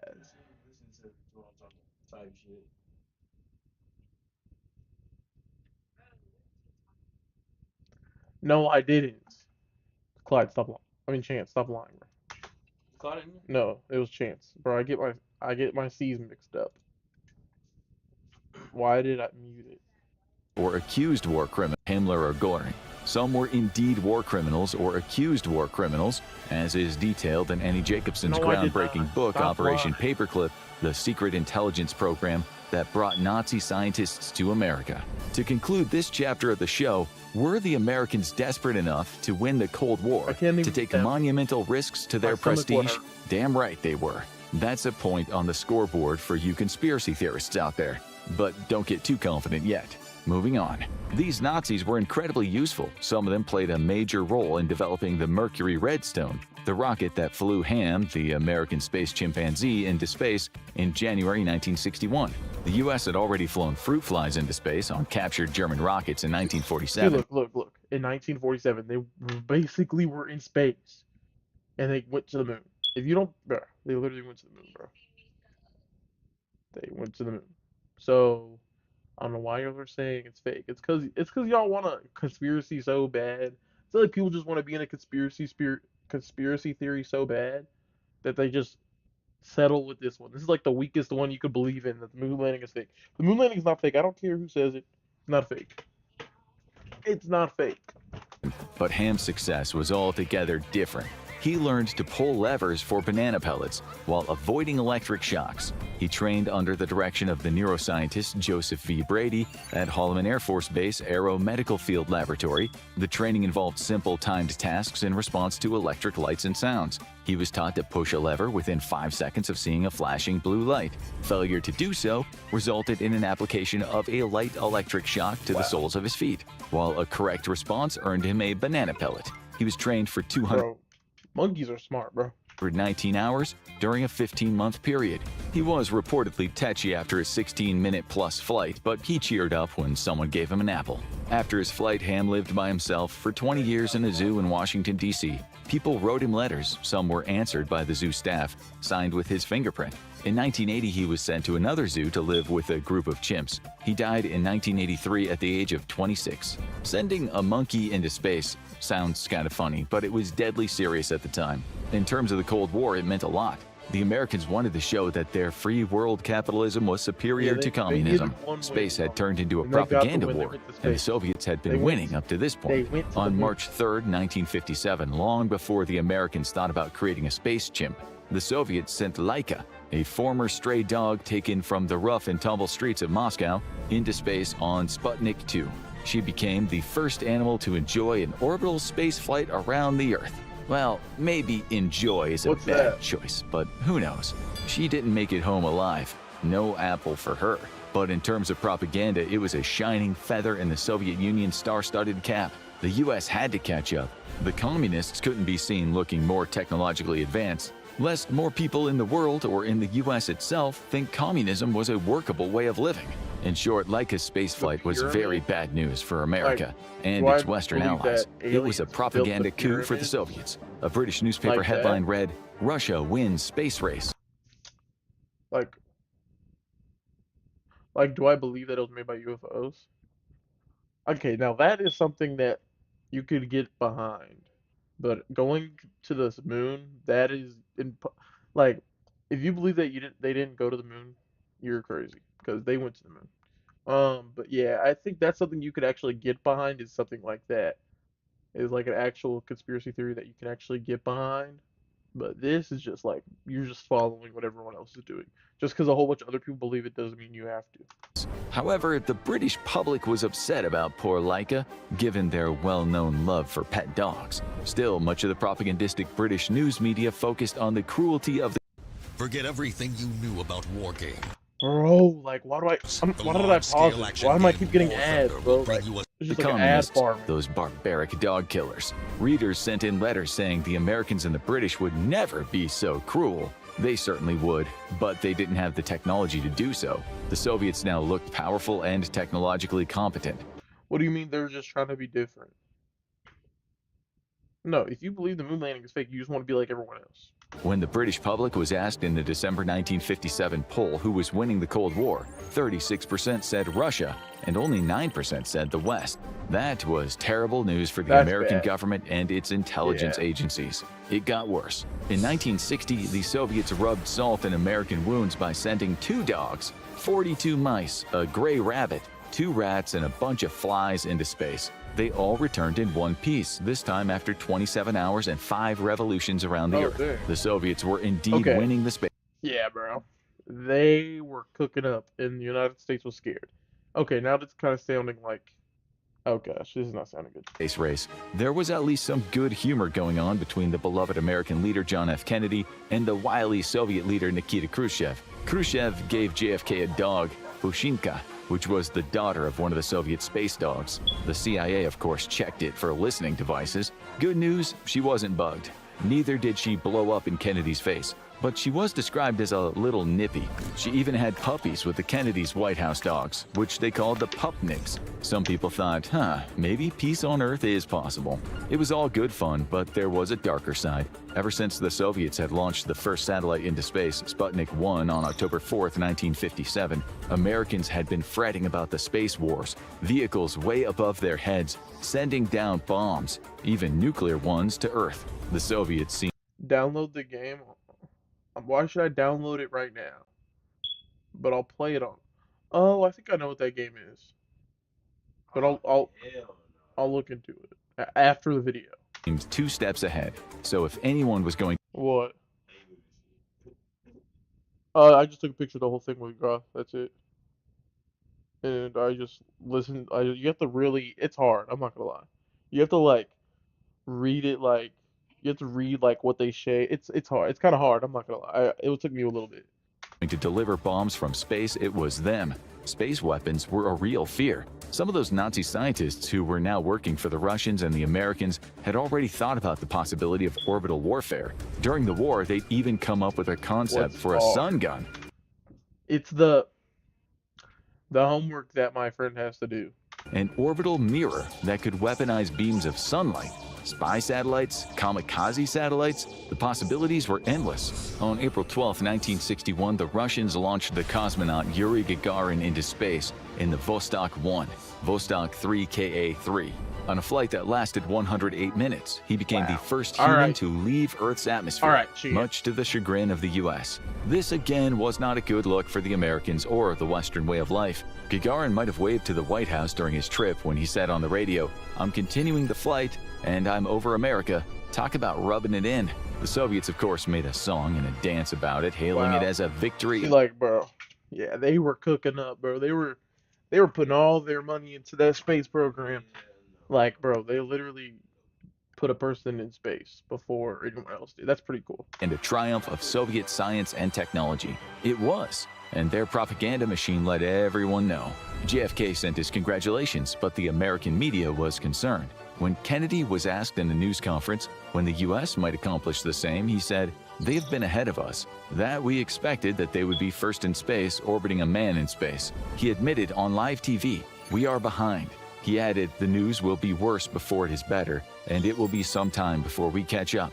The same journalists asked him how it was that the free world was behind the unfree world, and what message this sent to the people in the free world. One of the journalists asked him if the Soviet accomplishment meant their system, communism, is going to prove more durable than ours. This was enough to make the propaganda merchants at the CIA have a heart attack. It was an American nightmare. They had to catch up and fast.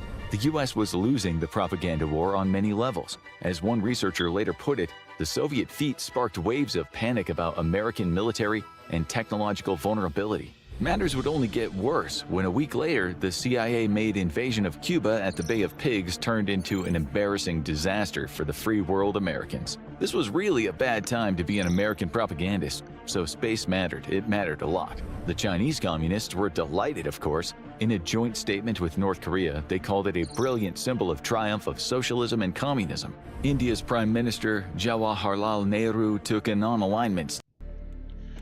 Why is there so many ads?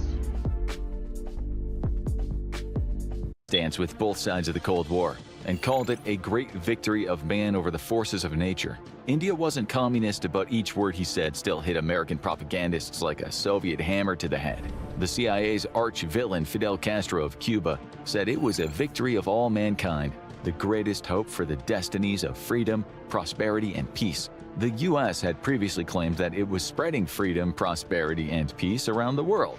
Cuba, we heard, was the enemy of those things. As we just said, a week later, Castro kicked the crap out of the CIA-trained operatives who'd been ordered by US intelligence to overthrow him. Sukarno, the president of the Republic of Indonesia, who was busy trying to free his people from the yoke of European colonialism and natural resource-grabbing American corporations, was overjoyed at the Soviet success. B, can you close the door? I don't need no one coming here. So this is because I'm making this into a YouTube video.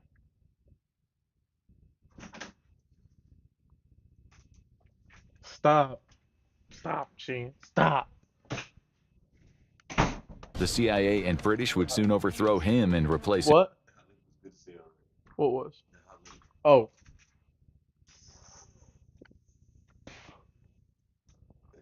I don't know where they got it from. It wasn't even from Blinn.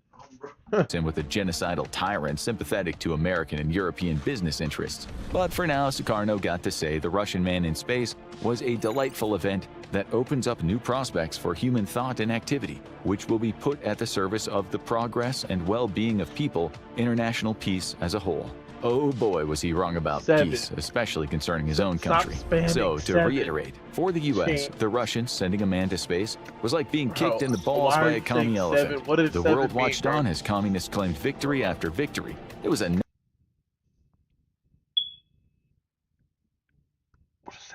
nightmare for the CIA, which had been trying its darndest to shape anti-communist narratives for years under Mr. Dulles' stewardship. But there was nothing they could do about this resounding Soviet victory. It was what it was, a huge loss of face for the US and the anti-communist world. The US did send a man into space on May 5th, 1961. That man was Alan Shepard, the second man in space. It was still a loss, though. It was second place in a race of two. The Americans needed an outright victory. They needed a space win to put the free world back on track. So on September 12, 1962, President Kennedy uttered the now famous words that the public and the CIA wanted to hear. Speaking at Rice University, he talked about American progress, about the great adventures of all time. He promised the USA would become the world's leading spacefaring nation. In this moving speech, he added, "We mean to be a part of it. We mean to lead it. For the eyes of the world now look into space, to the moon and to the planets beyond. and we have vowed that we shall not see it governed by a hostile flag of conquest, but by a banner of freedom and peace. He said the US had crept ahead in the space race and was investing more money all the time. Most of the satellites launched were now American. The best tech, he said, was American. And then he made the people watching glow with pride, telling them that he'd send a giant rocket 240,000 miles away and plant an American flag on the moon. The US would finally beat the Russians. See, they're going to the moon, bro. So, yeah. Some of his most immortal words were, "We choose to go to the moon. We choose to go to the moon. We choose to go to the moon in this decade and do the other things not because they are easy, but because they are hard. Because that challenge is the one that we are willing to accept, one we are unwilling to postpone, and one we intend to win." It was indeed a moving speech, just what the US needed in this propaganda war. JFK did what he thought needed to be done, put Americans back in touch with their pioneering spirit. Going to the moon was the US's destiny. Exploration was written in the American bloodline. Now the US just had to prove it. JFK had actually proposed to Khrushchev to have a joint moon landing project, but Khrushchev never agreed. Why would he? The Russians, he thought, were ahead. Bro, that would have solved so much problems if they just did a joint one. Like, bro. That was so dumb to say no. That would have been so cool if it was both. But like, they make dumb decisions, bro. Because the United States. Oh. Like, bro, if they did it together, that would have solved so many problems. Like, just a lot. Because, like, it's fake. The moon landing is not fake. No, it's not. No, it's not. It's not fake. Wow. Alright. JFK didn't live long enough to push the matter. Anyway, various parts of the US government, the CIA, much of the military-industrial complex, and parts of Congress were never too happy about his seemingly cozy relationship with Khrushchev. When he died, his promise still stood. NASA kept on working on the moon landing. Its budget had dramatically increased. The technology had vastly improved, but as you'll soon see, the much-bolstered US space program also had a few devastating setbacks. The Soviets had their own crewed lunar program, although they kept it a secret until 1989. They wanted to prove Kennedy wrong and believed that they could do it. If they should beat the Americans again and get to the moon first, well, talk about a public relations disaster for the free world. We spent quite a chunk of the show on the motive. But had we not given you a motive, none of the show or the conspiracy theories would make any sense. Landing on the moon first was vital for the US. It's only when you can appreciate that can you understand the conspiracy theorists who say the US cheated. But the motive is only one part of the story. We now need to examine the technical details. Before we get to it, we'll just add that the Soviets were the first to land an object on the moon. That was the Lunar 2, which made contact with the moon on September 13th, 1959. This was a crash, not a soft landing. There's a big difference. And then there was the matter of... Sorry to ruin your groove. Isn't that the worst? See what happens, Chance, when you go to YouTube. It's just an ad comes up. What if I told you that there was a way for you to skip Get ads that like going, this Twitch, forever? Chance. This is Pi, and if it sounds familiar... of sending something up there and getting it back. After a few failures, the Americans also hit the moon. The first to hit the far side in 1962 with their Ranger 4. But the Soviets jumped ahead again with the first survivable landing on the moon when on February 3, 1966, they landed their Luna 9. It was a win, even if many failures preceded it. Of course, they made stamps to honor it. The Americans were behind again, but only just. 4 months after the Lunar 9 landed on the moon, the US's Surveyor 1 landed successfully. It also took lots of nice photos, but photographing the moon was by then nothing new. The Soviets put the first woman in space in 1963, Valentina Tereshkova, who in the spacecraft Vostok 6 completed 48 orbits in 71 hours. Tereshkova's Vostok 6 flew within 5 kilometers of the Vostok 5, which was carrying the record-breaking cosmonaut Valery Vykovsky. This hero of the Soviet Union not only almost completed the first rocket kiss in space, but at 5 days in orbit, he set the space endurance record. His record still stands for a solo spaceflight. What's more, he did the first ever space poop. We kid you not. The passing of his bowels after 9 hours and 5 minutes into the mission became a record. another record for the Soviet Union. Wow. However, admittedly, taking the first space dump was not too much to brag about. We should also mention Alexei Leonov, who became the first man to perform a spacewalk on March 18, 1965. It was Leonov who the Soviets wanted to secretly put on the moon. Leonov's 12-minute, 9-second spacewalk impressed much of the world, but perhaps not so much of the USA, which needed a record of its own. But at least on June 3, 1965, Ed White became the first American to do a spacewalk. During the Gemini 4 mission, he spent 23 minutes out there in space. The US was just a whisker behind now. Then on January 27, 1967, when the Americans were preparing to send 3 men into space on Apollo 1 and perhaps get back some bragging rights, disaster struck. The 3-man crew died in a launch pad fire. This was a tragedy for NASA and these men's families, which will feature later in the story. But it also was a tragedy for American prestige. It made capitalism, the free world, look slightly incompetent yet again. Still, it was a Russian who became the first man to die on a mission to space. On April 24, 1967, cosmonaut Vladimir Komarov died when his capsule's parachute failed to open, and the capsule fell 4.3 miles before smashing into the Earth. The US was listening to Soviet communications. A book on the matter stated that would be the worst way to die. Like, just falling 1.5 miles down to Earth and just boom. Well, at least he wouldn't feel anything. Komarov was cursing the people who had put him inside a botched spaceship. The Guardian in the UK wrote the story about it, emphasizing how the US and the Soviets were still bound in a tight space race. The article said, the Russians have earned a reputation for extreme safety consciousness and have suggested that the Americans were being irresponsible in their acceptance of unnecessary risks. The article said that, for the Russians, it was merely a moral setback, unlike the American accident, which was a more profound technological setback that led to major modifications and complex system changes. The worst way is dying from getting. The article said that the Russian accident was clearly a serious setback in prestige, but it alluded to the fact that the Russians were still winning the space race. That soon changed. On July 16, 1969, at 13:32 UTC, the Apollo 11 launch took place. Millions of people watched it live on TV in 33 countries, including 25 million viewers in the US alone. Many more millions of people around the world listened to the live radio broadcast. We should just say here that no one doubts the launch actually happened. How could you fake one? Moon landing conspiracy theorists don't doubt that the US and Russia had the ability to send people into space. It's the land. What? I thought I tried to show you. Oh, wait, hold on. Bro, I wanted to go like from above, but I couldn't. Like, cause it would have been sad. That is kind of sassy. Like, you zoomed in, I didn't notice. I didn't zoom in. Yeah, that was just where I was.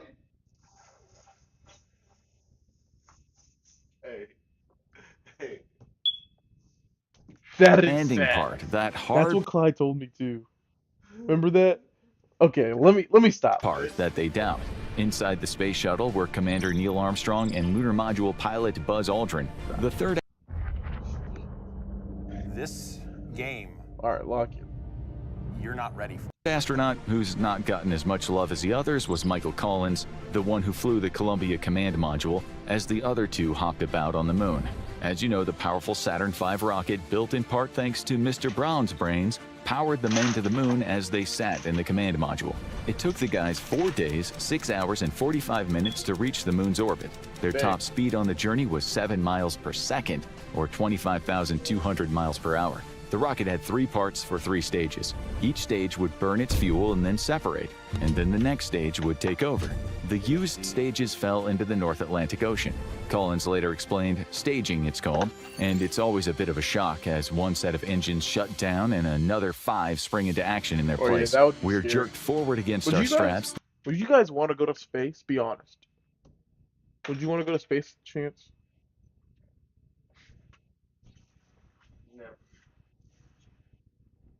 You wouldn't want to go to space? Yeah, I don't know. That would be scary. No? I feel like a lot of people would not want to. then lowered gently again as the second stage begins There's its like a journey. good amount of Attached to people the would, command like, module want to, but I was the don't know. part that would land on the moon, the lunar module. Once in place above the moon, the lunar Hold on, module count me undocked down. I'm from gonna the go to the command bathroom. module, which involved Count me down.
All right, we're back. Involved releasing the docking latches and the springs that held the two together. In the command module, Mr. Collins continued orbiting the moon, while the other two initiated a descent with the help of a guidance system. The undocking part happened at about 60 miles off the moon's surface. After that, Collins continued circling the moon, each cycle taking about 2 hours. At one point, the lunar module's descent engine fired for 30 seconds, which put them on a descent with the closest approach of 14.5 kilometers And they above the landed moon's on- surface. They were aiming for an area called the Sea of Tranquility.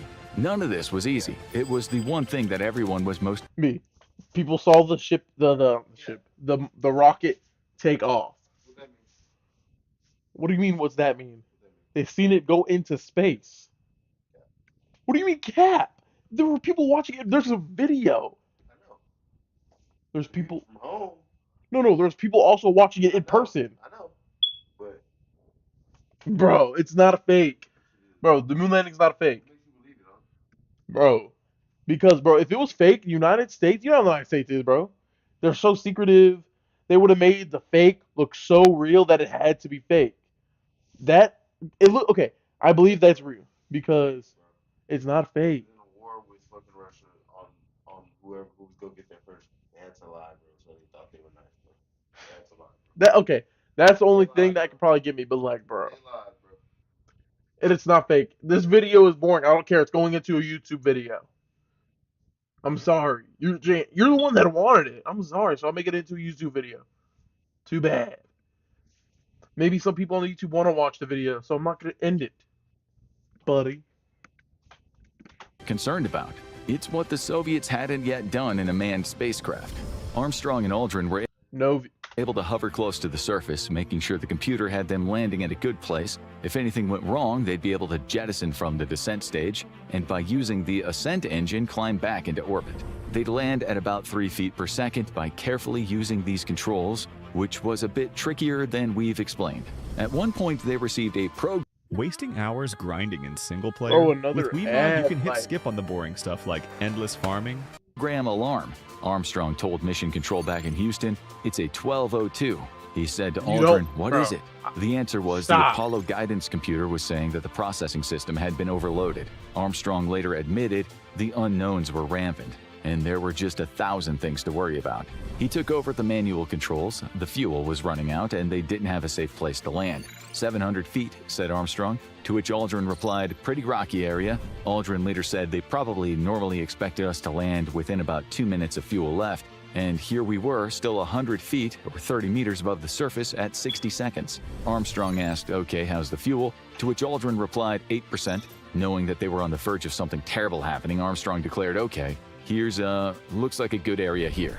They landed. The landing gear absorbed the impact. We'll talk about this landing making a crater later. Bear in mind that firing rockets into space was easier than landing and docking in space. We should explain how docking works. After the actual landing, when it was time to go, the lunar module would have to take off from the moon using the rocket engine called the Ascent Propulsion System. Once they ascended, they had to rendezvous with the command module, which required extremely precise navigation and timing. Before the actual moon missions, the astronauts had Okay, that is something I don't think I can believe. Yeah, I might be with y'all. practice docking in simulators. They'd done it underwater, and they used full-scale mock-ups of the Apollo spacecraft to practice. And of What? Oh, you. Of course, they conducted unmanned and manned space missions to test That shit's just fucking funny. Like, you don't know how hard I was laughing because I was like, That's why you said all those damn laughing emojis. I was like, okay, you sleep. What is he laughing about? It's so bad I didn't notice it.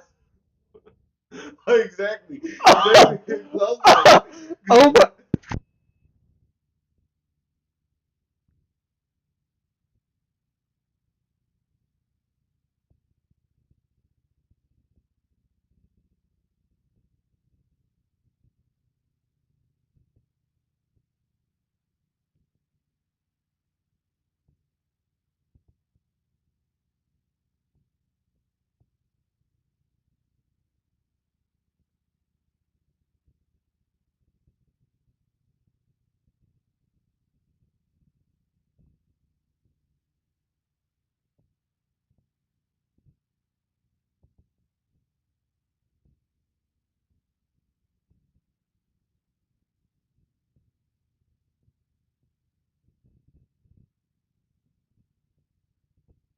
I know I muted. I was talking about something I couldn't talk about on here.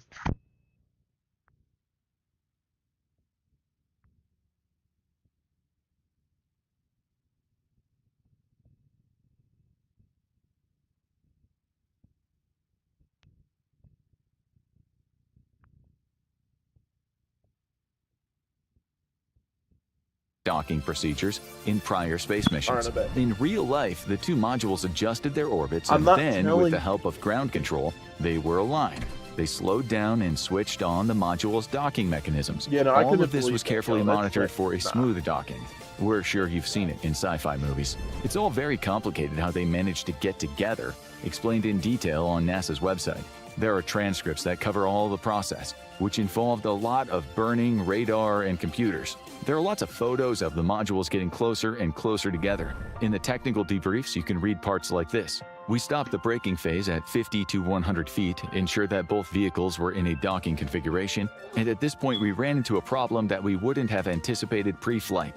Our procedure was for the LM to get into station keeping position 40 feet out in front of the command module, plus x-axis. Pitch over 90 degrees so that the x-axes are collinear. Then yaw left. SpaceX team here. You're not on, bro. You don't work for SpaceX. Left 60 degrees so that we're in docking attitude with the command module. Wasn't even a thing. It's all very technical, but if you are skeptical it happened, you can read every single step of the process with photos online. You can see how they implemented TPI burns, transposition docking and extraction burns, and CDH burns, circularization and descent orbit burns, to accomplish the amazing space hug. But to be fair, the conspiracy theorists don't question the docking part of the moon missions as much as the landing. But we thought if we didn't mention it, we'd be ignoring a very important part of the mission. Once they were docked, the three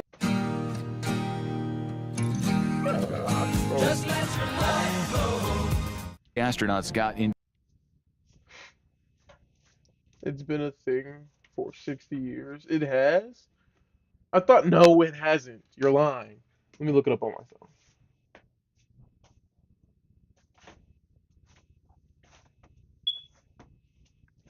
Hold on. Let's look it up. It's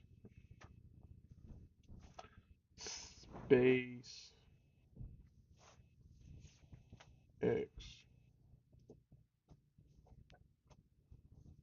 Founded.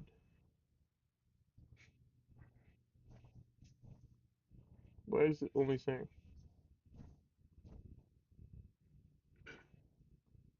SpaceX was founded in 2002 on March 14th, buddy. You don't know what you're talking about. Into the command module and jettisoned the lunar module. They set their trajectory to return to Earth and blasted off again.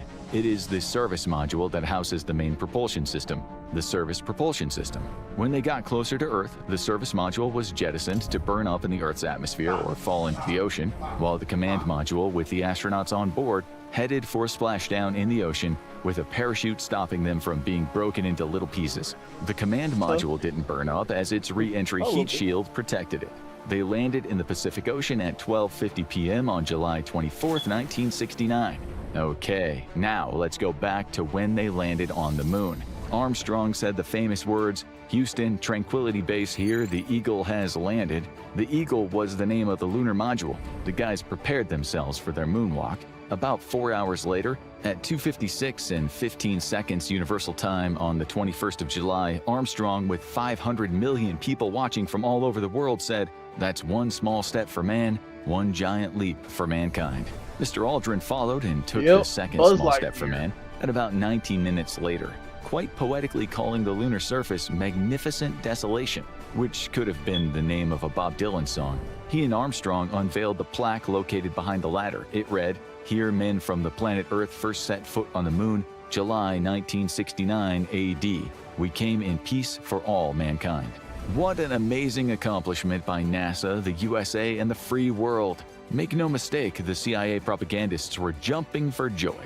The USA had scored the winning touchdown after spending the entire game behind. The astronauts went one better when they planted the American flag. They then talked to President Richard Nixon by radio telephone. Every single step had been rehearsed, mulled over, and analyzed for full effect. The White House's directive had been to plant the flag in such a way as to make it clear that the flag symbolized the fact that an effort by the American people reached the moon, not that the U.S. is taking possession of the moon. Allen Dulles had died 6 months earlier, but had he seen this, he would have been a happy man. That's the thing. As you know, all this talk about peace on Earth and mankind's progress was in its own way part of the USA's propaganda plan. Even if the astronauts didn't care much for propaganda in the Cold War, they had to say what they had to say. You'll see what the Russians thought about the US's success later in the show. For now, Americans, according to polls, were mighty proud of their free world nation. JFK's image flashed on TV screens nationwide next to the words "Task Accomplished, July 1969."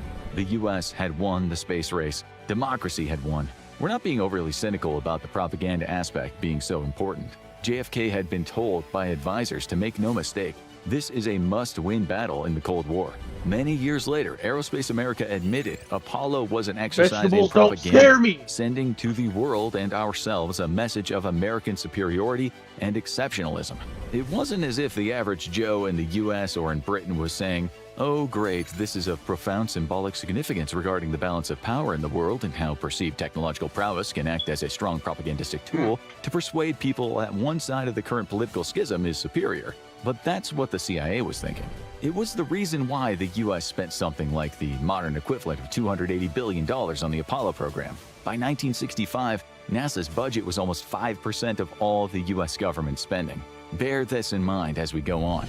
The astronauts took photographs, collected 21.5 kilograms of rock and soil, and walked and skipped a total of about 250 meters, never quite straying more than 100 meters from the module. The people watching could hear them sounding like overjoyed kids bouncing around, singing hippity-hoppity in gravity that was just 16.6% of that on Earth's surface. They had to bounce since walking didn't really work on the moon, despite what the Get matched today with the tax expert who's just right for your situation.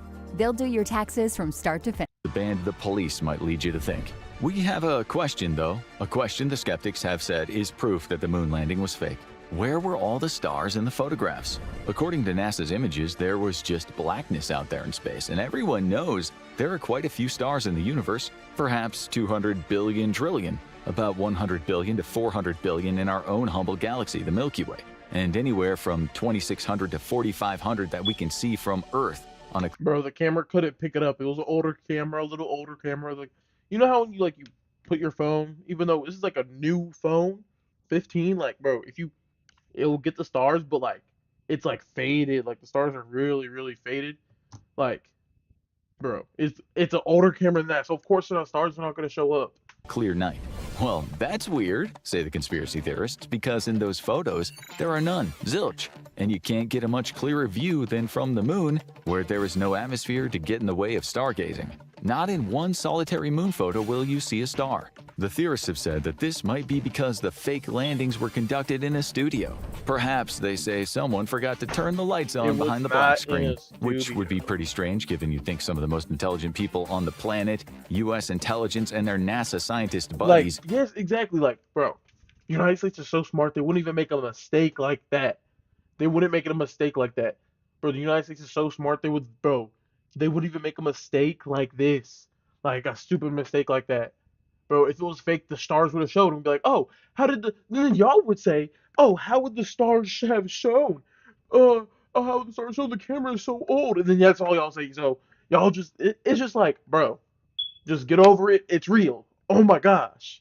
Would have remembered such a major detail. In fact, they forgot to turn on the little bulbs in all 6 moon landings. They could build rockets and split atoms, but they couldn't fake stars or remember to get a guy to turn on the starlights. The answer to this one is simple. The cameras on the moon were set to an exposure time to capture not the distant stars, but what was happening on the moon. As any of you buddy... All right, chance. Photographers know, if you want to get good shots of the stars at night with your camera, you really need a long exposure. Try pointing your smartphone camera at the night sky Oh my and gosh. see what you get. Why did NASA's I already cameras tell had you? been optimized not for exposing stars, but for capturing details in the brightly lit surface of the moon. The astronauts, as they said later in interviews, couldn't see the stars either because of the sunlight.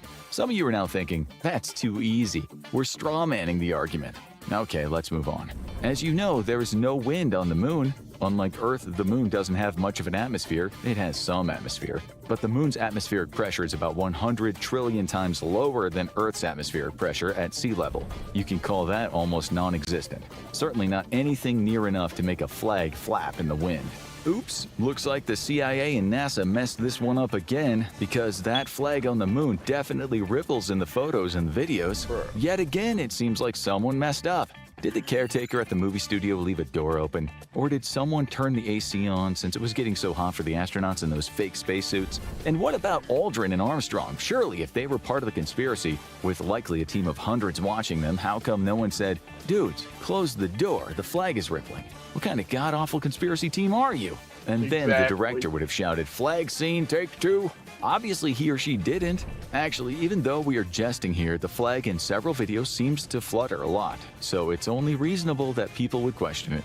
There's a reason though. If you watch the videos, the flag only flutters after someone has just touched the pole it's connected to. The skeptics say no, it moves by itself. But if you're lucky enough to watch the videos in full, it only ever flutters after it's been moved or touched. It sometimes just looks like it's waving by itself in the video. When the astronauts planted it on the moon, they couldn't help but give it a little push. Without the wind resistance, the flag rippled a few times before finally settling in one position. No video in the world exists of the flag moving by itself. Oh, right. We got him. Yeah, that's right. All right. After no one has manipulated the pole in some way. If you think about it, it would look much weirder if the flag had stayed straight, like a piece of strong card after someone touched it. It also had a horizontal crossbar. If it hadn't, we would have gotten a floppy flag, which would have been quite some blunder in terms of positive symbolism for the USA. To believe that NASA and the CIA, along with 400,000 people who worked on the moon landing in total, would have all been so dumb as to not say anything about the possibility of AC or an open door creating wind movements on the flag, well, that's frankly implausible. We're talking next-level geniuses here, forgetting to close a door, which, as you know, would have been a blow to American prestige in the Cold War. If a man really hated ads, here's what he would do. Day one, he would install Pi on his I'm computer not without doing spending that. a dime because that had indirectly cost the lives of hundreds of thousands of people. The theories will get stronger, though, and remember, we still have suspicious deaths to think about. Staying with the "this was faked in a movie studio" theory, there aren't many other theories. There must have been lamps of some sort to light up the astronauts, thereby mimicking the sun. The skeptics argue here that since the sun is so far away, the shadows cast on the moon should have been parallel, but they weren't, they were slanted. So doesn't that mean studio lights were involved? On top of that, in one photo, the shadows of the astronauts are different lengths, which shouldn't happen with sunlight because of the distance. Actually, they're right in saying this, but they're missing an important detail. That detail is these images were taken with a camera. They were not what you see with your naked eye. This produces what we refer to as optical phenomena. What's cool about this explanation is you can go outside and test it for yourself on any given sunny day. You also have to remember the moon's surface isn't flat, it's uneven. Y'all go do this tomorrow morning, bro. Because the people that think this is fake, go do it tomorrow morning. Go take your phone, go outside, take a picture, do what he's about to say right now, because y'all think the moon landing's fake. It's not fake. Which also affects the shadows. This next one is more convincing. You might have seen little crosshairs in the images sent back from the moon. For the conspiracy theorists, these little crosses prove the moon landing was faked. They're called calibration marks, and they're used to measure distances on the moon. They were in the actual camera's focal plane. So how is it that the crosshairs at times appear to be behind an object? That shouldn't be possible, but maybe it was possible because someone had I don't need to go outside. I am more athletic than you. manipulated the photos. Think about it. You could have taken a photo of something and then overlay images of things, and by doing that, accidentally overlap the crosshairs. The skeptics aren't seeing things. Those crosshairs do indeed at times seem to disappear, either in the white of the flag or in the white of the spacesuit. The simple fact is that the crosshairs, which are actually very thin lines etched into a glass plate, known as the Rousseau plate, can get washed out on bright surfaces. The same happens here down on Earth. If you want high-resolution images, you can go to the NASA website, and in those images, you might be able to see the crosshairs at all times. In some low-quality images, the crosshairs will get washed out, even when not against a bright surface, but likely not if you're looking at a high-quality image. You can also test this down on Earth. It's absolutely normal. Okay.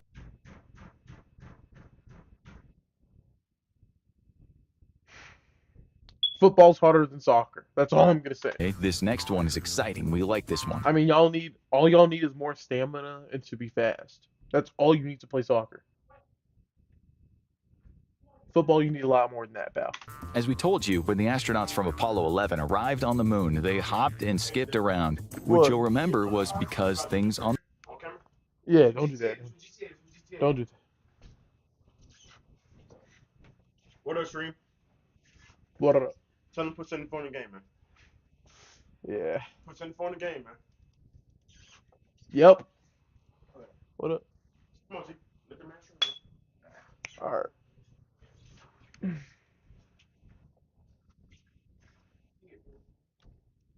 On the moon weigh about a sixth of what they weigh on Earth. That's why the astronauts could bounce so easily. The word on Moon Conspiracy Street is that to get that effect in the film studio, you just need to slow everything down. Slow motion in film back then was indeed a thing. The skeptics say if you speed the movement up to double speed, the astronauts move about at the normal pace. When people try to convince skeptics that the moon landings were real, they often talk about the impossible movements the astronauts made, only made possible because of the gravity conditions on the moon. You might look at the case of John Young, the astronaut who on the Apollo 10 mission became the first person to orbit the moon alone. He also commanded the Apollo 16 mission. Football is not tough. Yes, it is, bro. Go play it then, Chance. Go play it. And in 1972 became...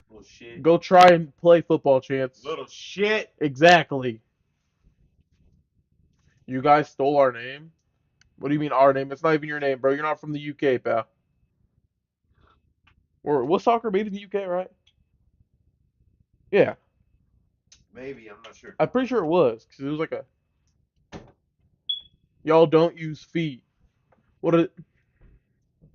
Chance, go play football. And you'll see how hard it is. Chance, you're going to see how hard it is, pal. You've played. No, it wasn't. Yeah, probably because you were sitting the sideline. Because you sucked.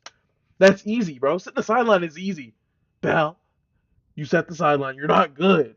Bro, if you actually played in a football game, you would know how hard it is. A full football game. A full 15-minute or no, 12, or you're not like high school, full 11-minute. If you're in college, full 15 minutes of a quarter, pal. Play that. All right? Became the 9th person to walk on the moon in history. Buddy says football is easy. He said he's played it easy. It's easy when you sit the sideline. You're mad because you're not D1. I'm technically am D1. I go to a Division I JUCO. One of the more memorable videos of all the moon landings is when he showed people back down on Earth how easy it was to jump high without any run-up. The words boing boing spring to mind. The flag, by the way, didn't move at all when he was doing this. We know from his height that this jump was an impressive 17 inches off the... I play one ahead. Okay, look. All in soccer, all you need is to be fast and to have really, really good stamina. That's all you need. And I guess to learn how to kick a soccer ball. That's all you need in soccer, bro. In football, you need way more than just that, buddy. I said y'all got running. Y'all got it. But you're not... Football is just more of a technical and harder sport than soccer. That's real. The ground. Doing that on Earth on a dusty surface would be incredibly hard. Especially chest movement and head movement. You have, bro, y'all literally just run like this. Run and kick a ball.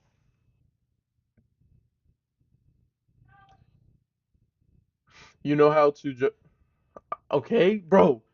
Oh my gosh. That is a talent, okay? Oh, you could do that good. Oh, it's just kicking a soccer ball. You're not doing anything that's you're physically trying to move another grown person, pal. In soccer, you don't do that. Especially when you and your suit kit weigh about 300 pounds. The skeptics say, well, those were fake suits, and the backpack was made out of cardboard. That backpack, by the way, is called the Primary Life Support Subsystem. It provides oxygen, removes carbon dioxide, and controls the temperature. A slide tackle is not moving people. You're tripping them. A slide tackle is you tripping somebody. I don't even know why it's called a tackle. That's not a tackle. You're just tripping them. A tackle is when you forcefully bring someone to the ground with your body. You're literally tripping them. I don't slide into people. I hit people and they fall over because they are weak.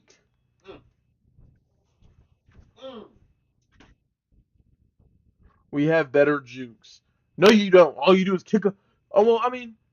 Nah, no, you don't. No, you don't. No, you don't. But all you do is kick the soccer ball and just juke people out with the soccer ball, buddy. System that we'll talk Kick about it away soon. from them and go chase after it. The ones they had back in those days weighed 84 pounds on Earth, but only 14 pounds on the moon. But let's say they were fake, which is partly how Young managed to jump so high from a standing position. Looking at data online, the average vertical jump height for an... I'm going to show you guys how my style went from this to this. All I had to do was fill out a style quiz. Another It asked me ad. different things. untrained male is 16 to 20 inches, and that's without a backpack, without a fake backpack, without boots and a helmet, not from a sandy surface. You're good at jumping if you can vertically jump 20 inches without any of that stuff. You're an athlete if you can get anywhere in the region of 24 to 28 inches. But again, that's someone in shorts not wearing boots and a spacesuit. Mr. Young barely even bent his knees, which would put his 17-inch jump pretty much in the superhero category considering his weight and all his stuff. Still, we hear you say, maybe they got some really athletic dudes to fake the moon landings. Okay, we'll reply, but what about the time it took from the start to the end of... Look what he said. You just bounce your tits in people's face. Bro. Alright. Soccer is not as hard as football. I'm not saying it's it's an easy sport. I'm just saying it's not as hard as football. The jump. On Earth, you can test yourself. The whole process from takeoff to landing is usually about 0.6 seconds. On the moon, Young's jump took exactly 1.47 seconds. If the film was slowed down to make it look like the astronauts were experiencing the moon's gravity, then this would mean a factor of 2.45. So let's imagine the video was slowed down by this factor, which is why the jump took 1.47 seconds and not 0.6 seconds. What if you played the whole video at 2.45 faster? The answer is it starts to look comical. Young does a salute as he jumps. The salute isn't affected by gravity like his jump, but if you speed up the video, it looks ridiculously fast. What we're saying is sure, for some movements you can speed up the video. Chance, go outside and try to throw a football 70 yards down the field, buddy. Bruh. Alright. Video and the movements look normal, but it doesn't work on other movements. You can't have it both ways. Then in one video, an astronaut falls over. You can clearly see he was moving like he would in 1/6 gravity, but he puts his hands out at the normal speed. You can also see that he gets up from almost a press-up position with very little difficulty, something that would be impossible on Earth. One of the astronauts throws his whole body up with his hands. If you speed the whole clip up 2.45 times faster, it looks even more unbelievable. These astronauts are doing physically impossible things. In 1960, no special effects existed that could make those guys do what they did. You can speed up and slow down videos to your heart's content, but you won't be able to make their movements look natural. One of the other major arguments is how come the astronauts didn't get really sick from radiation poisoning up there. In fact, when they were on their moon trips, there was a significant risk of solar flare-up. On Earth, we're protected from the dangerous radiation levels due to the magnetosphere, aka the magnetic field. This diverts that harmful radiation, and our thick atmosphere absorbs much of the rest of it. On the moon, we don't get that same protection. The argument is that NASA and the astronauts would have been blasted with lethal levels of radiation when they passed through something called the Van Allen belts. They had no choice but to pass through these. Indeed, there was an element of danger, but they had a few things on their side. Their spacecraft might have been as lightweight as possible to keep up the high speed, but it was built with materials that helped absorb or deflect the dangerous radiation. NASA also tried to plan for a trajectory that would be safer, and the flights themselves were short enough to not have to worry about radiation too much. Even so, right now, NASA says on its website that acute radiation risks, ARS, are a significant concern for human spaceflight. The agency still implements shielding just like it did with the Apollo missions, and the astronauts are constantly monitored for radiation levels. Back in the 60s and early 70s, the technology was, of course, not as good, so there was indeed a risk in sending those men up there. Then there's the heat on the moon. The weather up there isn't great. In the lunar daytime, it can reach 127 degrees Celsius. At night, it can get down to negative 173 degrees Celsius. The moon is not a good place for a vacation, and with a present price tag of $20 million per spacesuit, it's expensive. Fortunately, their spacesuits consisted of layers of insulation and reflective material to keep them safe during any extreme temperatures. The suits featured built-in heating elements to help regulate their body temperature. They contained thermal control systems, and anyway, they made sure to go out at the start of the lunar day, and they knew not to spend too long outside the module. They were safe. But we hear you ask, what?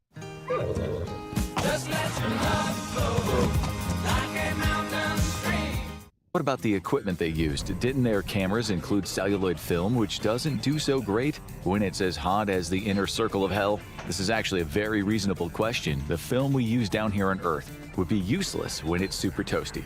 Apollo 11 recorded temperatures as high as 150 degrees. B, look what he said. He will never be able to do it. Chance, you will. What? I said he bullshit. I know, bro. Chance, you will never be able to do that, buddy. I'm just gonna let you know here, bud. You're never gonna be able to stand there, feet planted, and just sit there and boom, 70 yards. No, you're not. Go ahead. Yeah, all right, that's fair. Go ahead. Fahrenheit, Try. and as frigid as negative 63 degrees Fahrenheit. The thing is, the temperature on the moon isn't the same as it is down here. There's no atmosphere on the moon. Even if you could stand on it without a spacesuit, you wouldn't say something like, "Oh, it's a bit muggy out here." There's no warm, moist air to speak of. Even so, the sun's rays do give off heat, extreme heat. This is what we call radiated heat, meaning the heat is transferred through electromagnetic waves. That's why the astronauts still needed to have those climate-controlled suits. Their cameras also warmed up with this radiated heat. They weren't normal cameras, though. They were specially designed Hasselblad cameras. They had special insulation to help them regulate their internal temperatures, and the components inside were also protected from extreme heat. By the way, those cameras were mounted on the astronauts' chests, which is why you won't see anyone holding one. Also, they'd been specifically made to use with thick gloves on. Some skeptics have questioned this, and they've been proven wrong in tests. NASA actually lost the original moon tapes from Apollo 11, which is another reason why some people think the whole thing was made up. We'll come back to that soon. First, we have to talk about the crater, or the absence of a crater, when the lunar module landed. When it did so, it blasted the moon's dusty surface with 45,000 newtons. The thrust corresponded with a weight of 27 tons.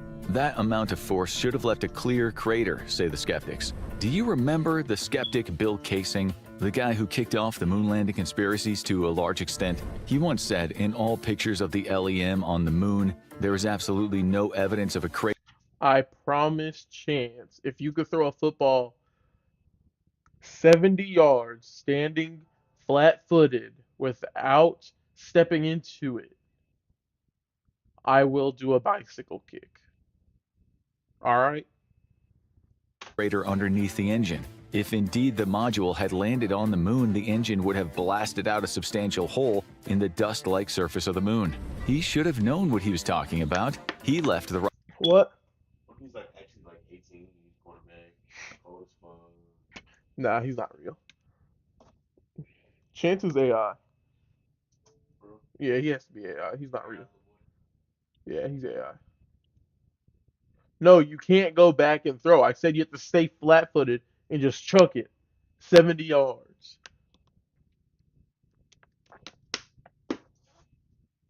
Rocket engine design outfit Rocketdyne in 1963, and Rocketdyne had worked with NASA on the Apollo missions. In his 1970... Or another thing that's going to be impossible for you to do. I want you to go block a 315-pound defensive lineman that could squat like 500, 600 pounds or 400 pounds.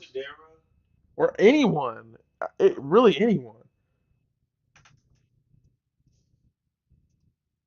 Buddy, go try to do that. They're like, just try to block like a 6'3", maybe 6'4", or 6'2", 300 pound. What's my vertical? The last time I took a vertical test, it was maybe like 20. I had knee surgery. You go get knee surgery and try to do a vertical, buddy.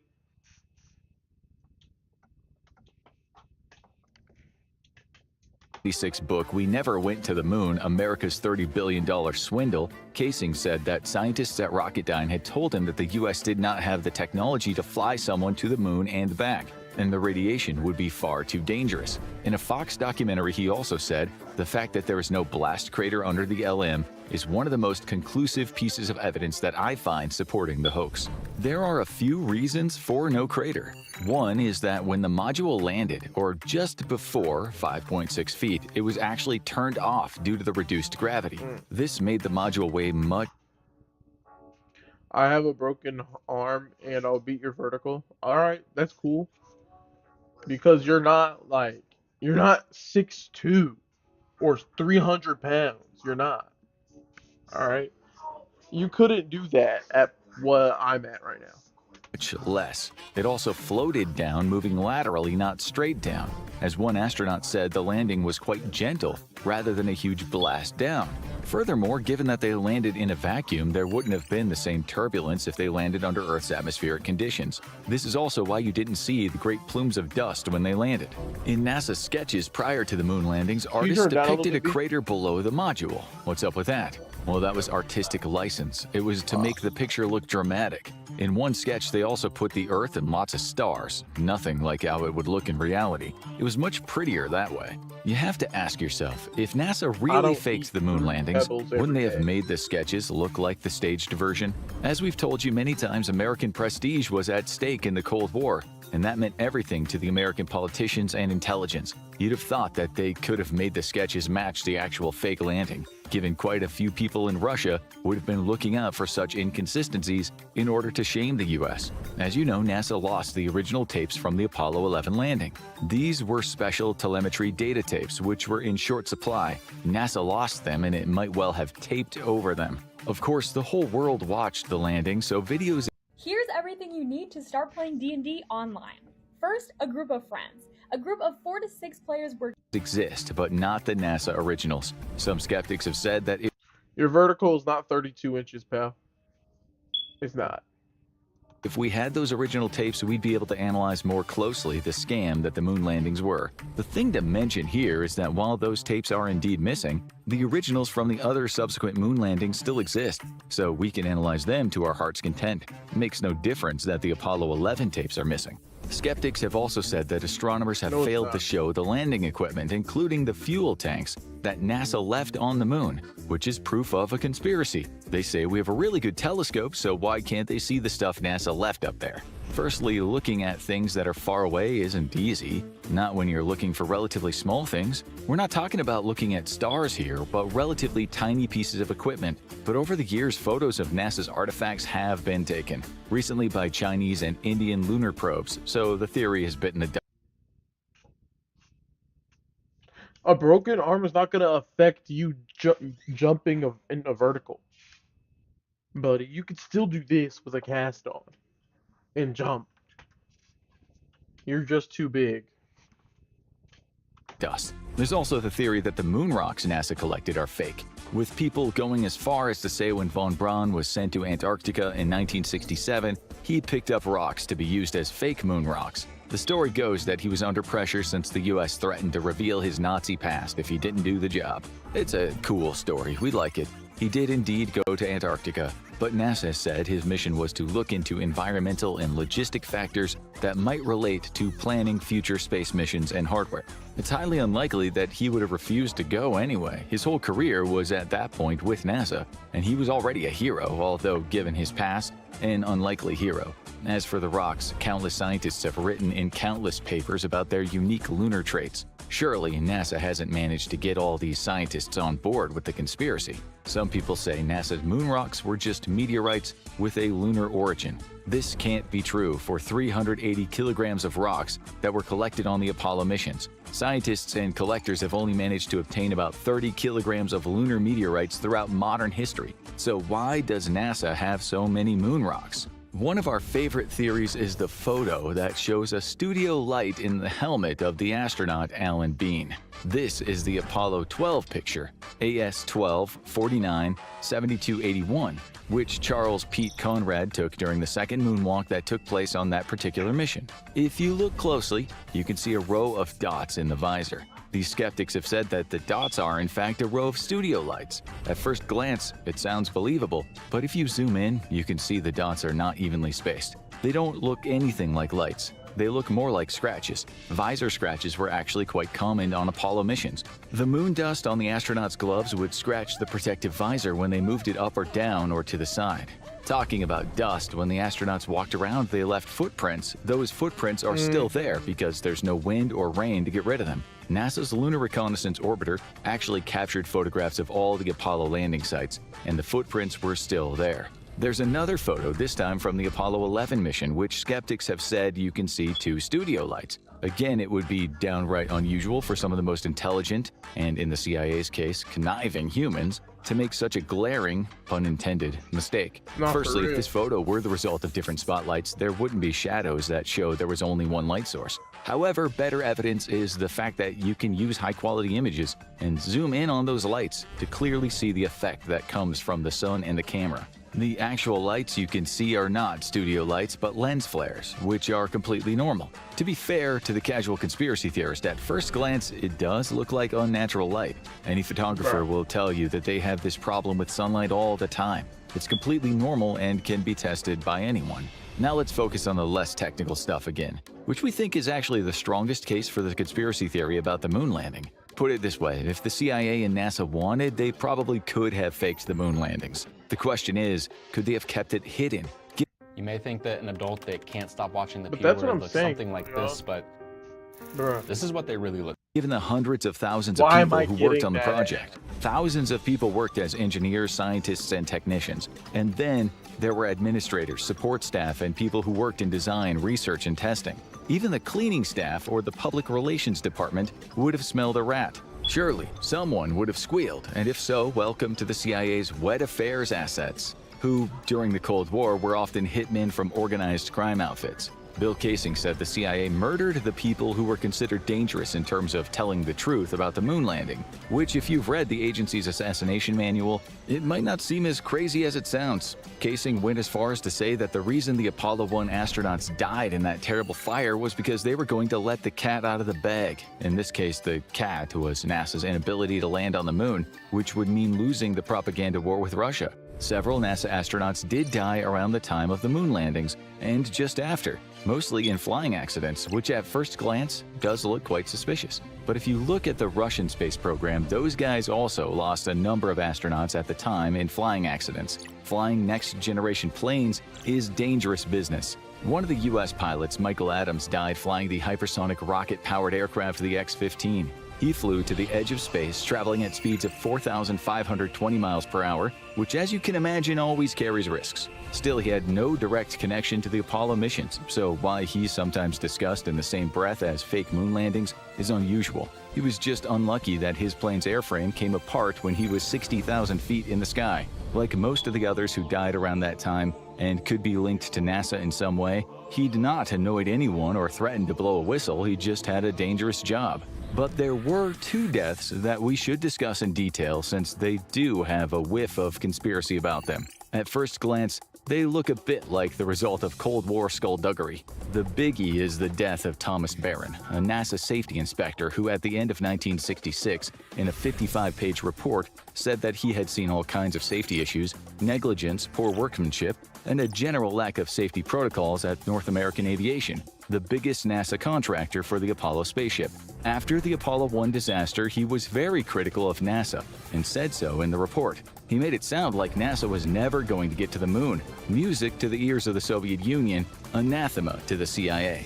He also leaked some of this report to the press, which caused quite a stir within the US public. Still, he criticized himself for being overly critical. A report later said he had made observations, had collected gossip, rumor, and critical comments from his fellow employees. He had detailed but not documented difficulties with persons, parts, equipment, and procedures. He noted poor workmanship, spacecraft 012 contamination, discrepancies with installations, problems in the environmental control system, and many infractions of cleanliness and safety rules. So, some gossip, rumors, and real issues in the space program needed to be fixed. The conspiracy theorists say he was taken out because he was a danger to American prestige. North American Aviation fired him, stating he shouldn't have leaked what they thought were unfair and unwarranted accusations. They set about analyzing and refuting each of the charges and allegations, including the theory that NASA was covering up the real reason for the Apollo 1 accident.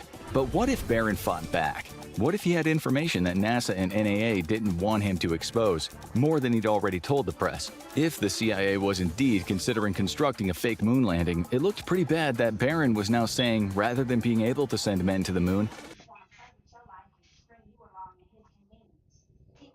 NASA wasn't confident. I'm not even gonna Barron wrote, I'm afraid the entertain. public had the wrong image in their minds when they think of Project Apollo. They probably believe that everyone knows exactly what they're doing at all times. They're wrong. I've been told by 2 managers that we're all still in research and development stages, even if we are going to send up a manned spacecraft. This, I firmly believe, is the wrong approach to the project. Does NASA know or realize that every spec... Here's how the average man's life would change if he used pi for 5 days straight. Day 1, he would... that we have is inadequate for the task being done? He wasn't done. He wanted to take it higher, so he wrote a 500-page report. He sent this report to the committees of the U.S. Congress, and he testified before a subcommittee governed by Congressman Olin Teague. Teague said he believed some of Barron's allegations were true, but certainly not all. Even if some were true, it wasn't a good look for the U.S. space ambitions. It wasn't a good look for the Cold War, for American supremacy on the world stage, a pretty big deal. The CIA might have killed MKUltra scientist Frank Olson for much less. We repeat, might. 6 days after Barron testified, he was dead. His car was smashed to pieces at a railroad crossing in Florida, which everyone knows is not a common accident, given people usually see trains coming, and there are crossing barriers to stop this kind of thing from happening. Was it really an accident? The CIA's assassination manual stated in the technique section That's what's so interesting, because the CIA, like, bro, they know some stuff. And they have definitely probably assassinated people. 2. Accidents. For secret assassination, either simple or chase, the contrived accident is the most effective technique. When successfully executed, it causes little excitement and is only casually investigated. Pushing someone out a window was said to be the best tried and tested method, since this usually warranted little investigation. The CIA also wrote, falls before trains or subway cars are usually effective, but require exact timing and can seldom be free from unexpected observation. Then below that it says, automobile accidents are a less satisfactory means of assassination. If the subject is deliberately run down, very exact timing is necessary and investigation is likely to be thorough. So, while this doesn't exactly put the CIA in the best light, it does say that car accidents weren't the best way of doing what they sometimes euphemistically called life alteration. Thanks to the likes of Frank Olson, they had all kinds of toxins that could get rid of someone, and they knew how to make it look like a person had just lost his or her mind and hurt themselves. A train crash was certainly a risky procedure. There really was no need for such Hollywood-style gore. The saddest thing is Barron's wife and stepdaughter were also killed in the crash. Oh, wow. As for the 500-page report, it vanished. It doesn't look good, but you must remember that Barron had already testified. His allegations were already well established. Why would the CIA have gone to all that trouble? It can't be easy setting up a car train wreck and chosen to kill his wife and stepdaughter too? There were much easier methods to kill people. Also, a second stepdaughter, 6-year-old Robin, survived, and she didn't talk about how some very mean men somehow took control of the car. It was true that there were some safety issues at NAA, and Barron made some good points, which NAA later rectified. It's also true Congress read his report and stated that these changes had to be made. But there's no proof whatsoever that Barron was murdered. It would have made no sense. He stated his case. It was done. If they wanted to kill him, they should have done that before he wrote the 500-page bumper report. A report, by the way, that Congress said was perhaps overly long. They'd read it, of course. The NASA Oversight Committee later admitted that Barron had made some valuable contributions to the Apollo fire accident probe, but also said he'd been somewhat overzealous in his criticism. It might seem suspicious that the report is no longer available, but the testimony he gave was made publicly available. We know what he wanted to say. It was no secret. You can see it to this day, which is one reason why his death has never been investigated. Then there was the death of the NASA astronaut Gus Grissom, who before he tragically died in the Apollo 1 fire, had flown the X-15 and been involved with NASA's Gemini and Mercury programs. He'd been around and he'd seen a lot. If there were safety issues with the Apollo program, if NASA and its scientists were pushing too hard under pressure to get ahead of the Soviets, Grissom had seen it. He wasn't the kind of person to hold back if he thought something was wrong. His outspokenness led to him being known as Gruff Gus. He once told a reporter that the Apollo 1 program was riddled with technical problems. He didn't believe they would achieve their aim of getting to the moon in the proposed time frame. He was right, there were problems, just as Barron later said. One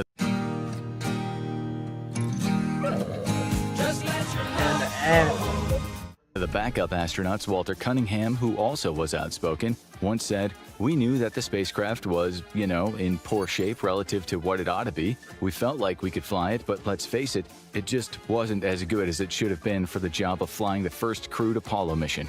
There was also this. In 1961, after a Project Mercury flight, explosive blots on Grissom's Liberty Bell 7 fired on the splashdown, which blew off the hatch, inviting water to flood the craft. Grissom jumped into the Atlantic, but with his spacesuit on, he almost drowned.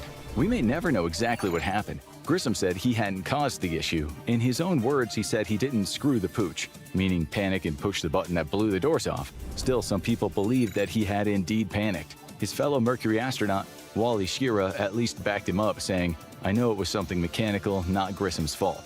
Grissom had almost died, so understandably he spoke his mind where safety was concerned. President Kennedy also thought deeply about the program's safety issues after Grissom's accident. He couldn't stop the program, though. It was too important. Yeah. Still, if Grissom kept complaining, he might have had to.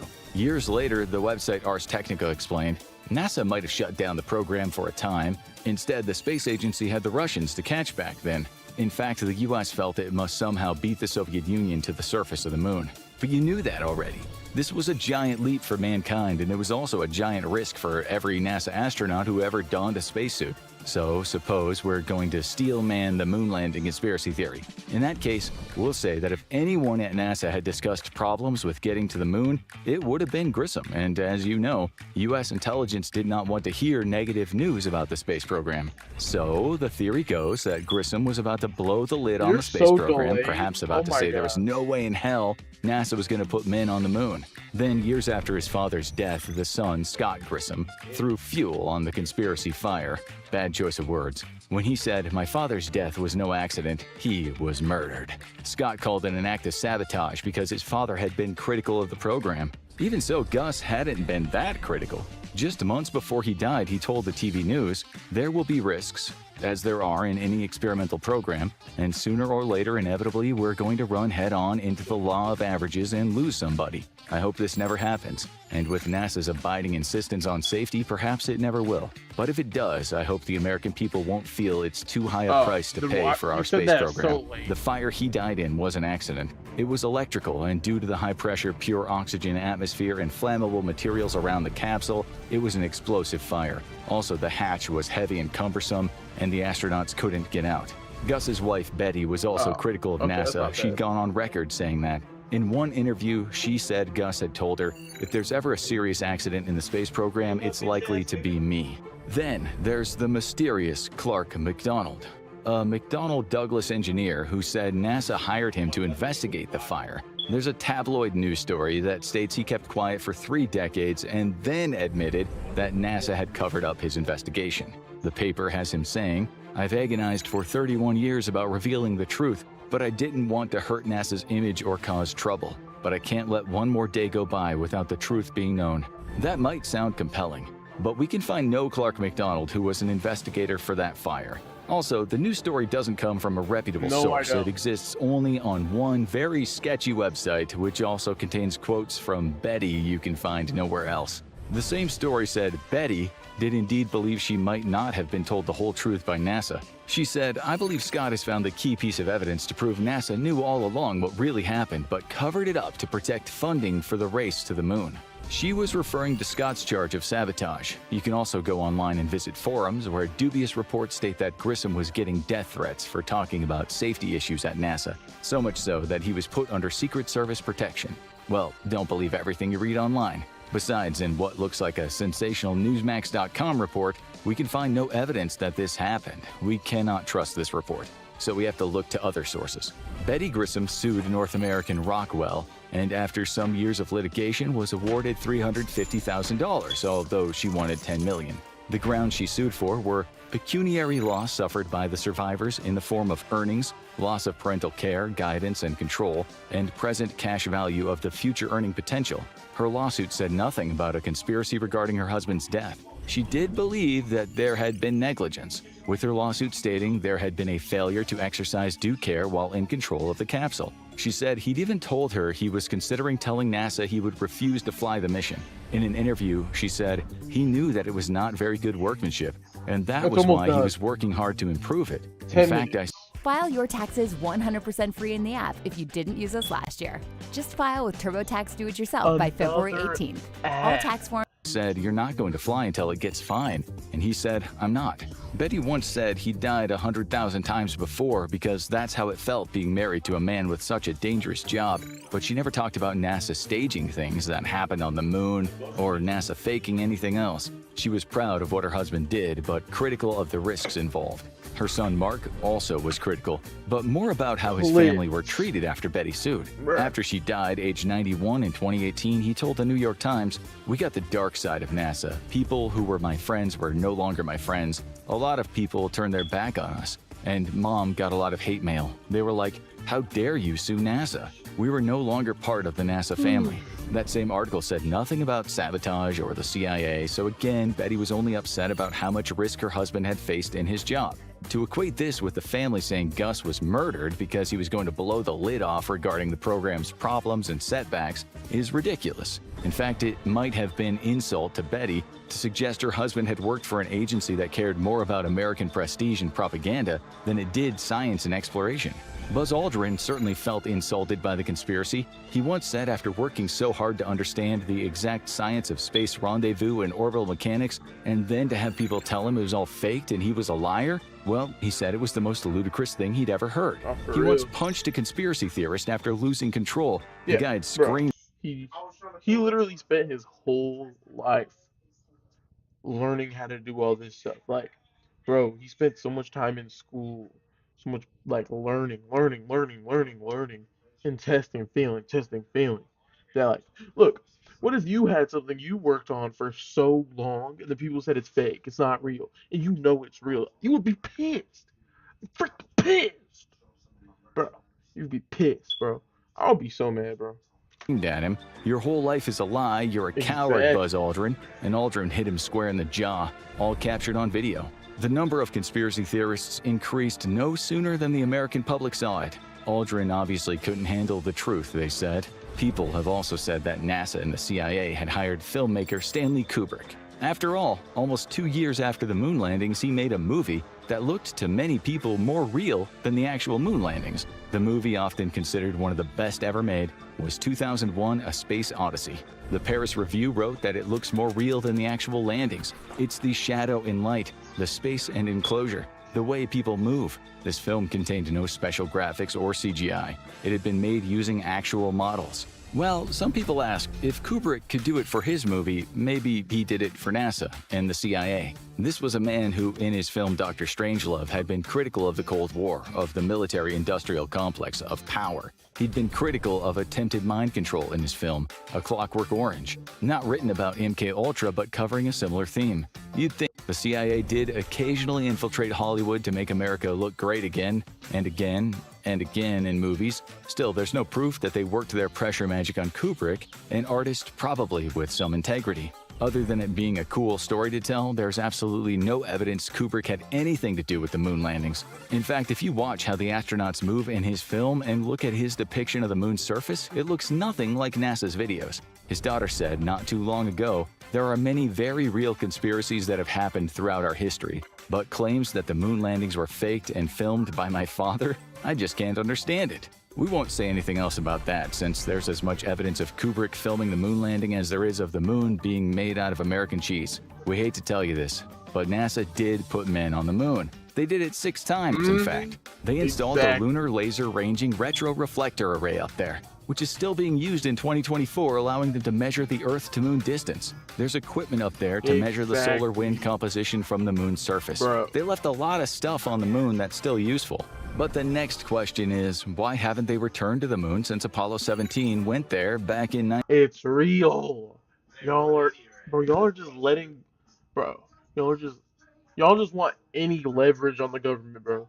Like, just accept it, bro. They run everything. 1972?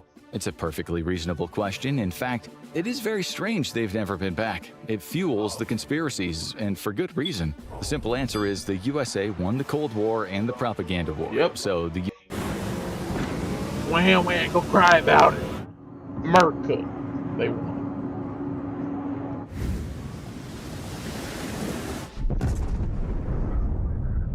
Well, that was dope. Oh my god, it's gonna hit it? Oh my. U.S. stopped spending tons of cash without the impetus of trying to win a war. People often say Americans lost interest in space travel, but what also happened is their government agencies didn't push space travel as much. They didn't have to. NASA received just $25.4 billion. Now they're putting it all into AI. What up, Zach? You're back. And I'm not Big Boy. In 2023, compared to 4.5% of the federal budget in the 60s. The stakes were high back then, and there was much more urgency. When the propaganda war was won, the funding decreased. There's also the danger of sending people to the moon to think about. It's still a really hard thing to accomplish, and no one wants dead astronauts. Just recently, Japan's moonlander ended up on its nose when it touched down on the moon's surface. A U.S. lunar lander, meanwhile, was reported to have had no chance of making a soft landing due to a fuel leak. Things can go wrong. Because there's less funding now, there are more failures. That's what the BBC said about the recent failures. Not enough cash. Back in in the 60s and early 70s, the Americans and the Russians had about a 20% failure rate in their space programs. Today, it's more like 40%. Imagine what NASA could do now with 5% of the U.S.'s total budget. In 2023, the U.S. government spent $6.13 trillion. 5% of that is $306.5 billion. That's quite a lot more than $25.4 billion. But now NASA's working with private companies, so going back to the moon is again much more possible. If you've been following NASA, you'll know the agency does plan to send humans to the moon soon. It has a target of September 2025 for the first crewed Artemis mission to go around.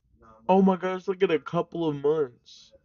I didn't know that. On the moon. Then later, September 2026, for Artemis 3's crew to be the first astronauts ever to land at the lunar South Pole.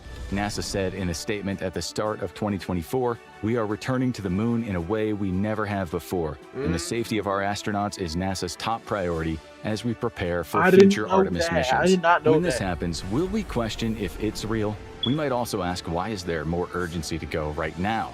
Despite their differences, the US and Russia work together in space as a team. The Cold War is over, and now they collaborate. They've been collaborating up there for years. As we started making the show, the BBC reported a SpaceX Falcon 9 rocket carrying 3 US astronauts and 1 Russian cosmonaut has blasted off from Florida, bound for the International Space Station. This brings us to another matter. When the Americans put men on the moon, Russia was listening in to the radio communications between the Apollo spacecraft and mission control, just like the Americans had earlier done to the Russians. You have to wonder, considering if the Soviets could prove the moon landing was faked, wouldn't they have said something, given it would have destroyed U.S. prestige and made themselves look technologically superior? Exactly. Trust us, if they could have done anything to embarrass the U.S., they would have done it. and vice versa.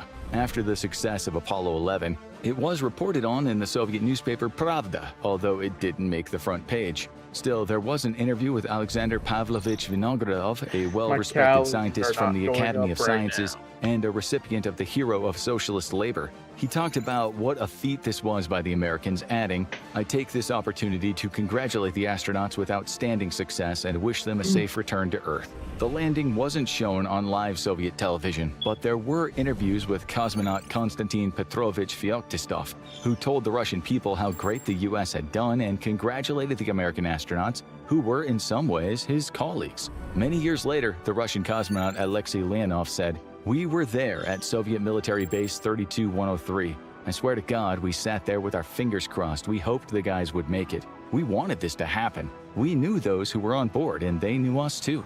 The Cold War was brutal. Spies did terrible things. Legitimate progressive governments were indeed overthrown and replaced with CIA-backed democracy-destroying tyrants. And yes, there were many secret programs that thrust poor nations into a dark age. But behind all this, there were explorers on both sides of the Cold War, whose focus was on reaching the new frontier, who had no hatred for each other, who in the years to come would work together, who would depend on each other. They were not Cold War warriors, far from it. They wanted the best for each other. This reminds us of Rocky Balboa's speech after he beat Ivan Drago in the admittedly propagandistic pro-American movie Rocky IV. I guess what I'm trying to say is that if I can change and you can change, everybody can change. We'd love to end this on a positive note, but as you know, tensions between the old rivals have been heating up over the last couple years. Looking at the news headlines, it's starting to sound like 1965 all over again. U.S. says Russia developing troubling space-based anti-satellite weapon, said one headline. How the U.S. is preparing to fight and win a war in space, said another. Russia's advances on space-based nuclear weapon draw U.S. concerns, said another. Three more stated, new space race could feature weapons. Russia has declared a new space race, and moon mission set stage for renewed space race. So, we guess the whole space propaganda thing is starting up again. Maybe history does repeat itself, as Commie Commander-in-Chief Karl Marx once said, "The space race is on. Just put China in the mix this time and add India and Israel to the list." Now you really need to watch MK Ultra, inside the CIA's secret mind control experiments. Wow. What a video. That was for YouTube, by the way, guys. That was for YouTube.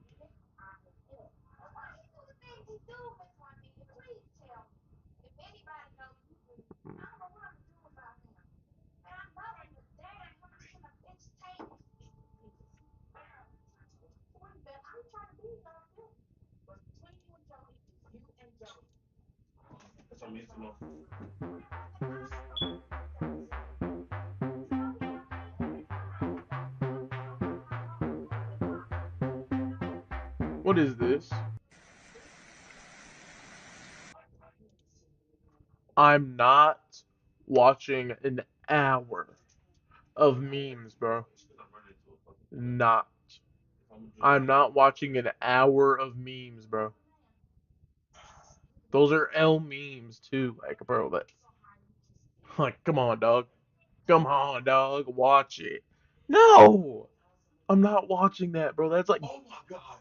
Oh, get that nigga. What the heck just? Holy shit.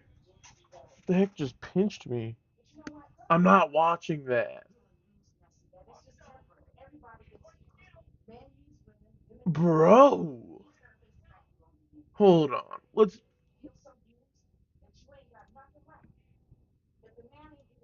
What is this? What is this? Make a poll. Make a poll. Make a poll. For two people, make a poll. Make a poll. Chance. Make a poll.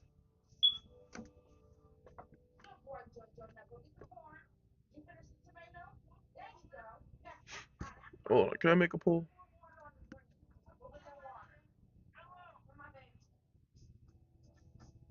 I don't have access to that. Well,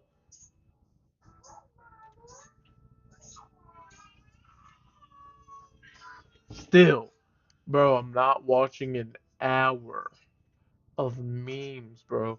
We watched that because you said the moon landing was fake, and you just got proven right, and now you're pissed. Now you're mad. Watch it. We're not watching that now. I'm not watching an hour of memes, bro. That is like type 7 if you want to watch it. Bro. Why'd you respond to your own message? Only 2 people said it. Only 2 people said it, pal. Yeah. Bro, an hour of memes, like, bro, that's brain rot, bro. That's why y'all both are brain rotted. It's because y'all do, like, that's what y'all are doing. Y'all are watching that. That's why y'all are brain rotted.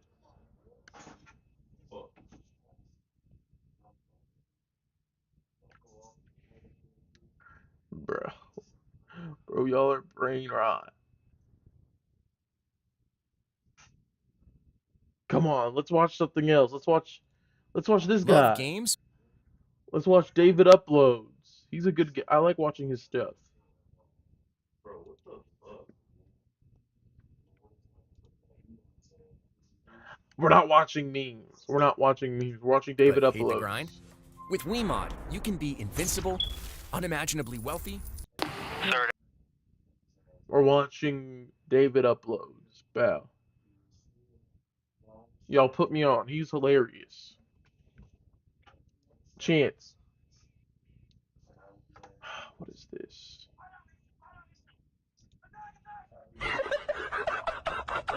Boy, ain't no way, boy. Because I'm about to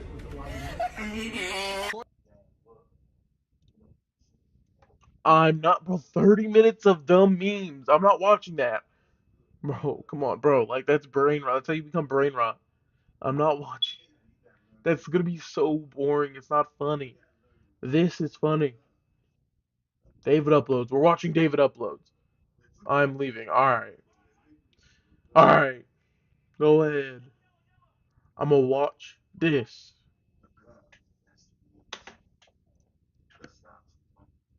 That's the one that stole. What am I stealing? Yes, I saw her stealing. What did she steal?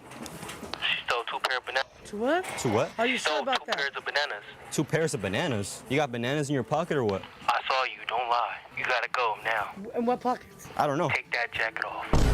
Whoa.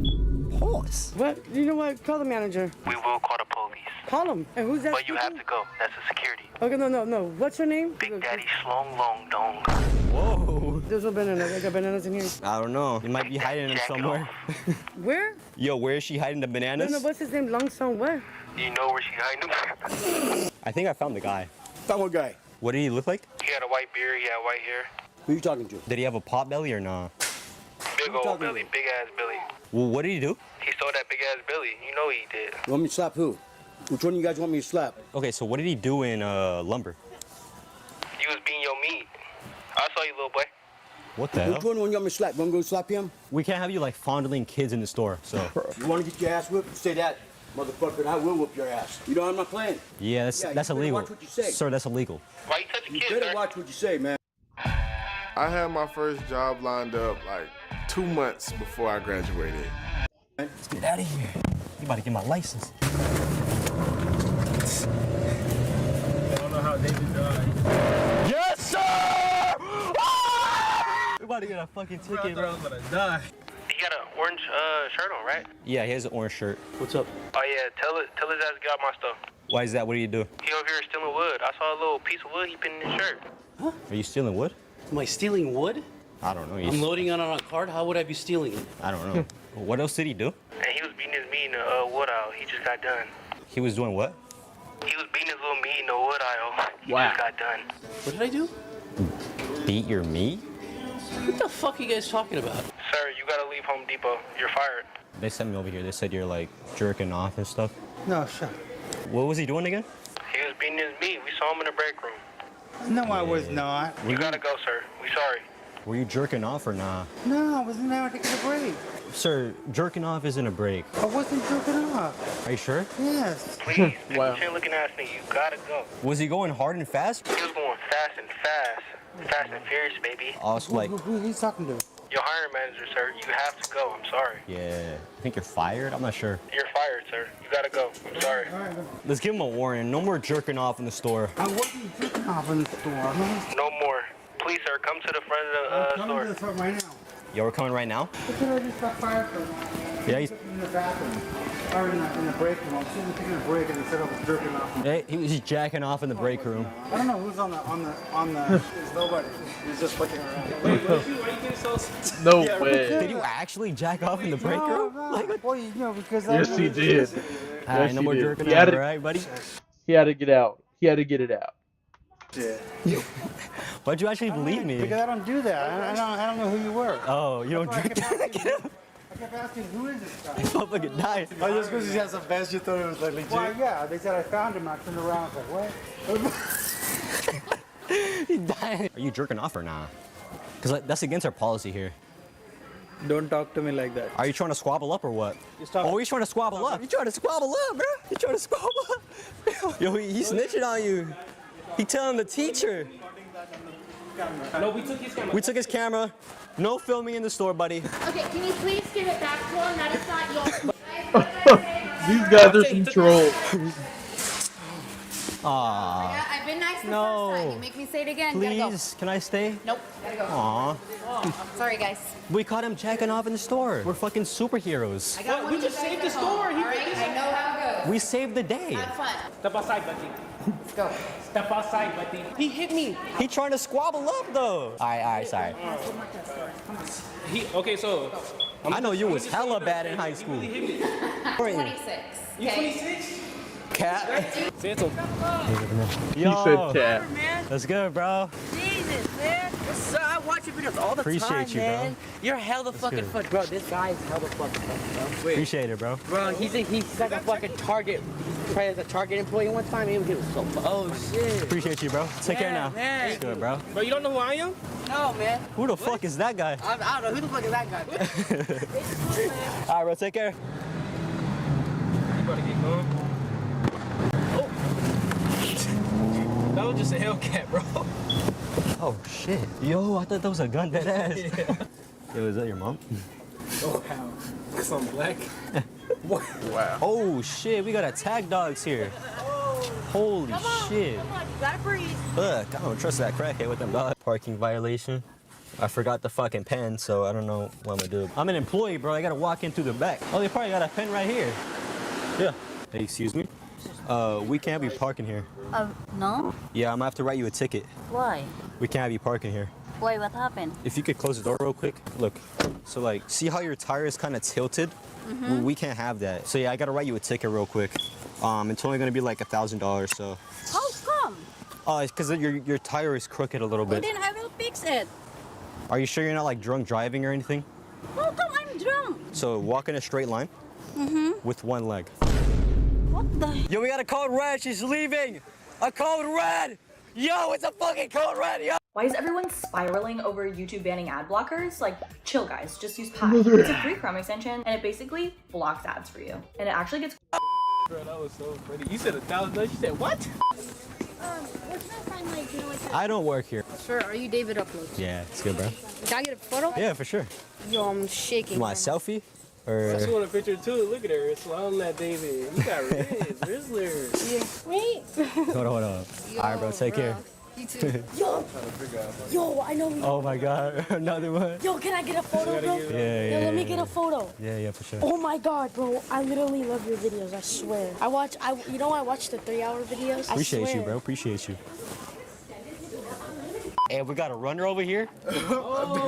Back up. Get out my Oh, you trying to squabble up? Hey, I got my security guard right here, boy. Hey, get his ass. Damn. Zesty ass fool. No, y'all didn't see me run. I didn't run. Can you give me your barber's number? What part? I'm trying to get fresh like you. What do you ask for? Like, I'm trying to get like you. Buzz cut and just don't cut it after for like 6 months. So you asked for a shit ton off the top? Yo, we got a Gia on aisle 7. How you doing? Good, how are you? This guy wants your number. Sorry, I have a boyfriend. All right. Oh my God. Something going? Yeah. Yo. Okay, I'm not scared. Come on. Oh! You're making people feel uncomfortable. No, you make me feel uncomfortable right now. I ain't Okay, gonna that's fine. I can make you feel uncomfortable. Wait, so you can make me feel uncomfortable, but nobody else could. Like, what are you talking about? I'm asking you to leave the store. So if that makes you feel uncomfortable. I'm not leaving the store, nigga. Why are you following us? Gotta make sure you all leave. We not leaving. Shit. I'm gonna get David back in this motherfucker. Humpty Dumpty built tab. Yo, are you calling the ops, yo? Nah, he's just a photographer, that's No, why. I mean, you're not supposed to do that unless you guys ask permission, right? I asked permission. Who? To whom? Jesus Christ, Jesus my Lord and Christ? Savior. Right here. Oh, fuck, security coming, bro. Why you keep following us? We're just trying to leave, blood. Can we dip out or not? Yeah, y'all can leave. All right, bet. Michael Jordan. What do you look like? He got tan pants on. Oh, what type of shoes you got on? Are they fresh or not? Fuck no. What did you say you did? He was beating his monkey. What do you mean, monkey? What do you mean by beating his monkey? That boy was beating his meat. Mother yak. No, get me to the guy. Mother yak. Don't raise your voice. Dude, are you kidding me? Let's go to the front desk. Dude, we're going to the front desk now, dude. What did you say he was doing in the store again? Bro was beating his meat, gotta go. Was he jacking off in the Dude, are store? you guys pranking me right? Yeah. Are you kidding me? Yo, I'm gonna have to write you a ticket. Bro, that guy's a cool guy. That's a cool guy. What am I doing? You don't got no food here, so. Oh, okay. Yeah, no, it's too late. It's only I gotta get a ticket. How much it cost? just like 200. Okay, all right. Yeah, I got you. Also, we're gonna have to tow your car. Or Wait a minute, my car's not there. I don't have a car parked there. Where's your car? It's not. I don't have a car. Oh, you don't have a car I at just all? walked into the mall. Oh, you walked I over just here. walked into the. I just got through eating the Dunkin' Donuts. Are you the wrong guy? I probably am, yeah. Okay. Cause I don't have a car. Yeah, the description was tall white guy. Oh no, that's not me. No. Oh shit. Excuse me, ma'am. I have to write you a ticket. Yeah, this parking job is fucking ridiculous. Okay, well, you're not writing no ticket. You're not the police, so. No, I already got your license plate. I'm gonna go ahead and write the ticket. Okay. It's just like $350 If you don't you get can away from afford me, that. little boy, get away from me. I don't know if you're doing YouTube or whatever you're doing, but get away from me. All right, I'll just leave it Get right away here. from me. I'm just Get trying to away write from you a me. ticket real quick. No need to get aggressive. I'm just trying to do my job Get here. away from me. Officer! Oh shit. She's having a bad day. There you go, right there. Yes. Shit, damn. What the fuck? There's an officer right there. That's not an officer, man. That's a security guard. Heard what I said. When I get him, I'm gonna have him come back. What the fuck? Oh shit, she gonna run us over, boy. Oh, get her, record her. Yo, chill. We about to rob people? About to rob people, what? Hey, excuse me, man. I'm gonna have to write you a ticket. Oh, what? You've been parked there way too long.